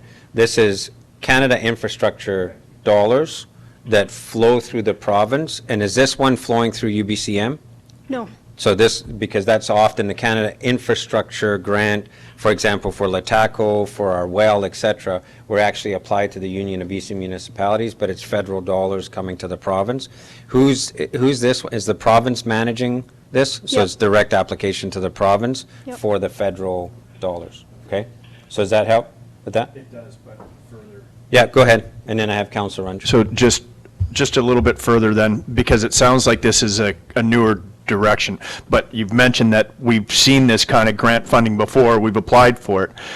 Because it could be oversubscribed, and it probably will be, and we're asking for 10 million, do we have any feeling on, I'm sorry? No, we're Sorry. asking for about 2.5 million. I'm still Okay. waiting for a quote or two to come Yeah, in. sorry, my bad. If if everything is not accepted in that, is there any chance that they would come back and parse it in half and say, okay, that part doesn't fit, or we would just have a hard no? I'm pretty sure we would just have Yeah. a hard no. Okay. But for council's edification, because I think the city manager's point is very important, and again, we don't know the time frame for them approving these. Supposedly, the COVID grants are supposed to be a faster approval, but the ones that we submitted last, what was it, October or November, I Yeah, think? October. Were supposed to be approved by the end of December, is what we were told, that we would be entering into dialogue. It's now, middle of January. We don't know. So that's the time frame. But I think the city manager's point should not be missed by council, that this is potentially such an elegant solution to a large capital budget item that we've got, that when we do hear whether it's a yay or a nay, if it's a nay, it comes back to council for consideration as our project. And then we figure out how to fund it, right? As opposed to a full greenfield build of a fire hall as we've currently got in the out years in our capital plan, okay? Councillor Runge, I believe, you? Yes, thank you. And, this sounds like a wonderful grant opportunity. And I'm actually really excited about the installation aspect too, because that brings us into the right direction too with our decreases of our greenhouse gases for the city. So that is really exciting. I would like to support grant application, the one that we support the grant application, move that we support it. So you're moving the recommendation? Yes, please. Okay. Seconder for the recommendation? Councillor Paul? Okay, any further questions or comments on this? Okay, go get us the money. All in favor? Any opposed? Carry. Lindsay knows that I put pressure on her every time we put a grant application together. We get so excited, right? Okay, thank you for that. Okay, BC Transit Annual Operating Agreement, Director Norburn. Thank you. The purpose of this report is to seek council approval to enter into the 2020-2021 annual operating agreement with BC Transit for the provision of conventional and custom service. Custom service is just code for handy dart. The city has a transit service agreement with BC Transit that provides the basis for transit services in Quesnel. Every year, the city and BC Transit enter into annual operating agreements that confirm the annual budget, service levels, and cost structure for the transit system. AOAs, as they're called, are normally entered into in the spring of each year for the BC Transit fiscal year of April 1st to March 30th. However, because of COVID-19, the 2020-2021 agreements with communities were deferred so that they could reflect the impact of the pandemic and funding programs and assistance provided to support transit service. The AOA must be entered into by January 31st, 2021 in order for the city to be eligible for safe restart funds provided to local government transit partners. Under this program, the city will receive $132,600 in safe restart funding through BC Transit to help offset revenue shortfalls to transit services as a result of COVID-19. So that's not money that'll come directly to the city as cash, but flows through BC Transit and is applied to our transit service. The 2020-21 AOA is based on the city's share for transit services being more than $70,000 lower than what we had originally projected. So there is cost savings this year. This is a result of cost-saving initiatives like the Safe Restart Funding Program and a lease-free holiday, 6-month lease-free holiday that BC Transit provided to all local government partners throughout to help with the COVID-19 pandemic. So the 2020-2021 AOA is based on the following. Adjustments in revenue that reflect the impact of COVID-19 on transit use, which clearly has decreased a little. A 6-month lease-free holiday provided to local government partners in 2020. That lease-free holiday is over now, but it did apply to 2020.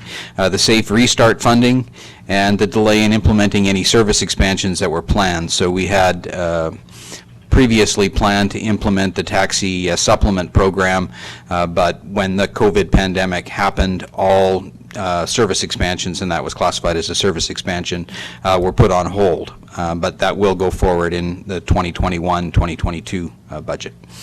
So the recommendation is the council approves entering into the 2020-2021 annual operating agreement for Quesnel Transit Service with BC Transit, and that the mayor and corporate administrator be authorized to execute such documentation as required to complete the agreements. On the recommendation or open for discussion? Councillor Rinberg on the recommendation. So moved. Seconded. Councillor Elliott. Questions or comments? Councillor Paul. Yes, thank you, Mr. Mayor. I'm looking at page 10 of the actual agreement, which is on page 60 of 103. Am I reading this wrong? It appears that the last fare increase at the fare box was 10 years ago. Am I right or wrong there? No, that is correct. And so further to that, if we adopt this agreement, then we're locked in at that same fare for the term of the agreement. The term of this agreement will expire at the end of March 2021. So, like I say, this agreement is very late in coming because of the uproar with the COVID. So normally this is something that would come to council at the start of the year, the fiscal year for BC Transit, but of course this is coming at the end.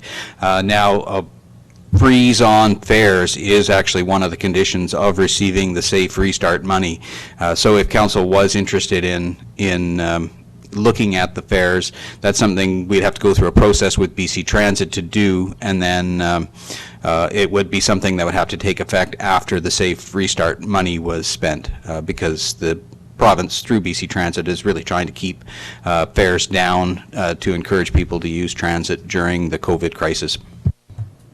Well, I just want to make the point that we do have I guess a policy in place where we look at increasing fares and fees. We have a fares and, I don't know if that, not fares, but a fees bylaw that we look at every year. Why wouldn't transit fares fall into that category? So again, this is the opportunity for council to question the fees, because this comes in front of council on a regular basis. So if it's that way since January 1st, 2011, it's because council hasn't asked for BC Transit to revisit fares. Not because staff haven't, because council hasn't. Go ahead, Councillor Paul, and then Councillor Lunch. I'd like to know what process we need to go through. Can we amend? So, Councillor Paul, you have the contract comes in front of us. We've ratified this contract multiple times. In the ratification of the contract, you have the ability to do just what you're doing, except this year there's a trap in it because there's money involved. But every year that this contract has come to council, council could have asked for the fee structure to be revisited. They didn't, to my knowledge. Council has never asked for the fee structure to be revisited. Councillor Runge. Yeah, thank you. And to Councillor Paul, as Director Norburn already said, that this fee, we don't touch it this year, because otherwise we hit the safe COVID stuff. If you're interested, let's look at next year. I think that's a valid question, but I really think right now, leave it. We don't want to mess with that other fund. Thank you. Okay, but know this, transit is a partnership with BC Transit, and BC Transit has very definitive ideas about fees as well, right? So council can ask the question, but it's going to be a dialogue with transit. And if you look at it as a subsidized transportation service, the people who are using this service, you can't talk about food insecurity and transportation costs and say, oh, but we're going to recover our transit costs as well, right? So you have to look at it in the context of the whole. Anyway, on this year's contract, with the COVID restart money embedded in it, the contract as proposed, the recommendation is to proceed and give the mayor signing authority. Any further questions or comments? On the motion, all in favor? Any opposed? Carried. Thank you. Next, Director Turner, the Multi-Use Housing Incentives Bylaw.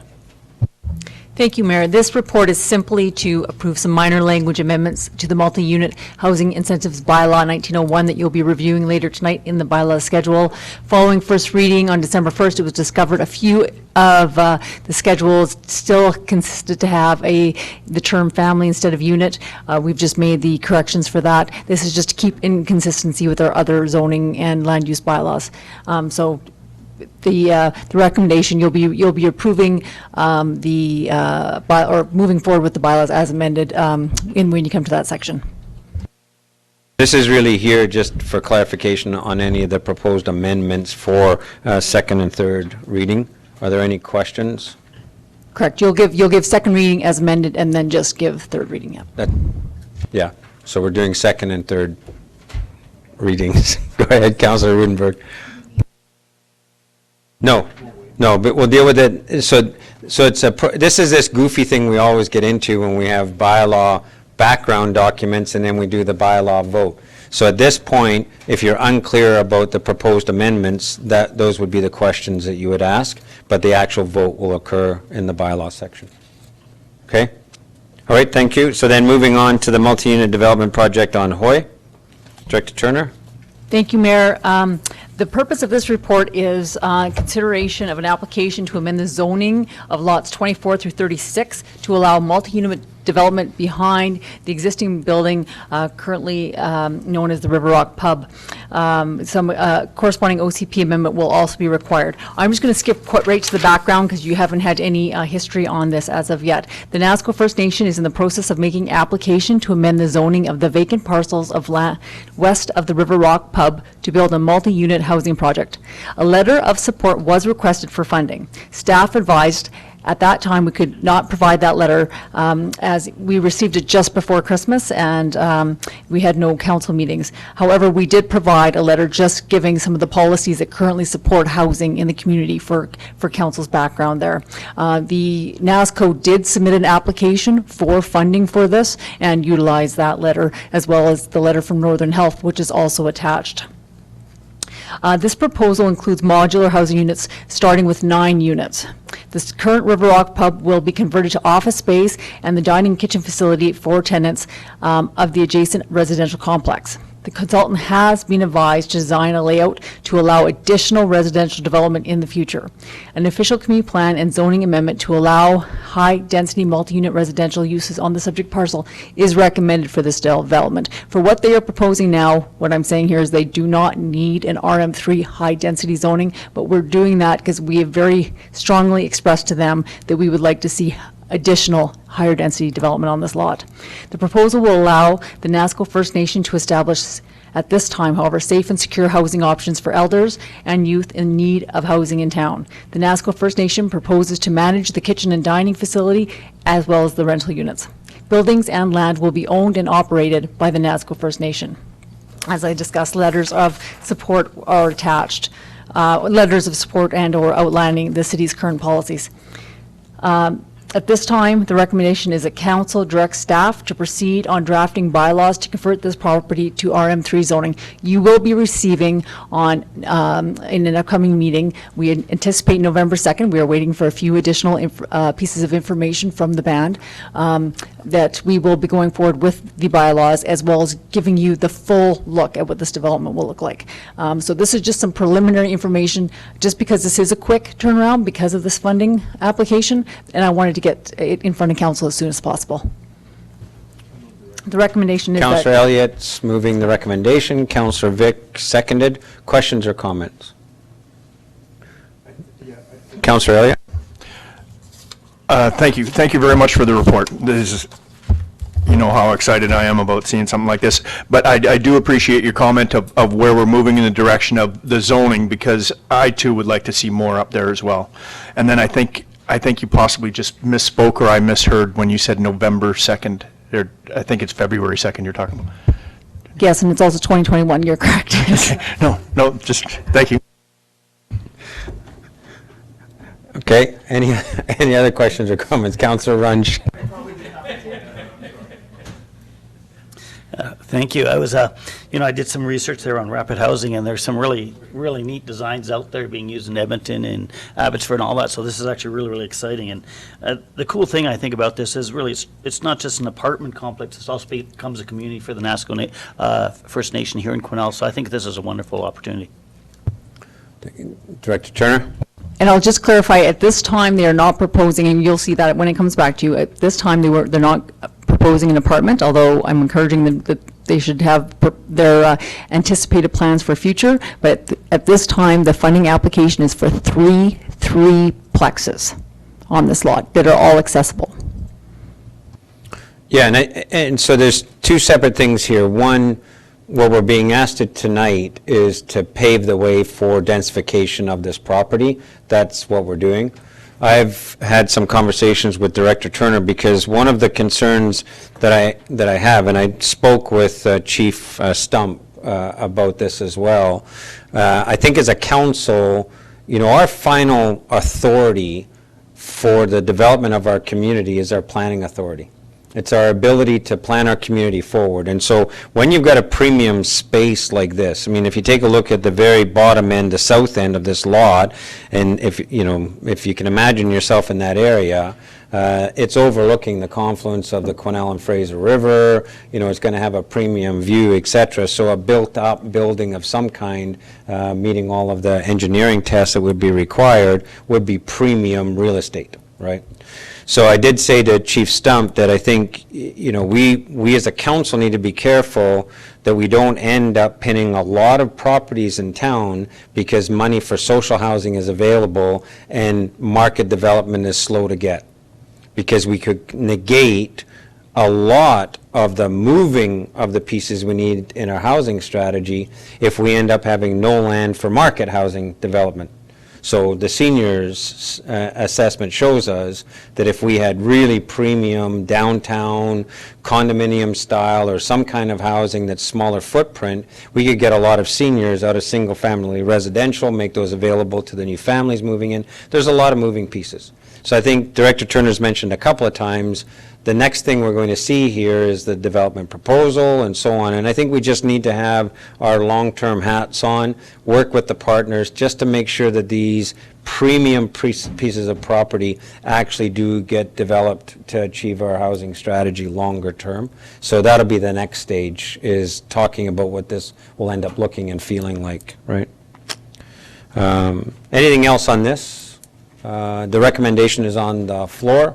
So moved. So all in favor? Any opposed? Carried. Okay.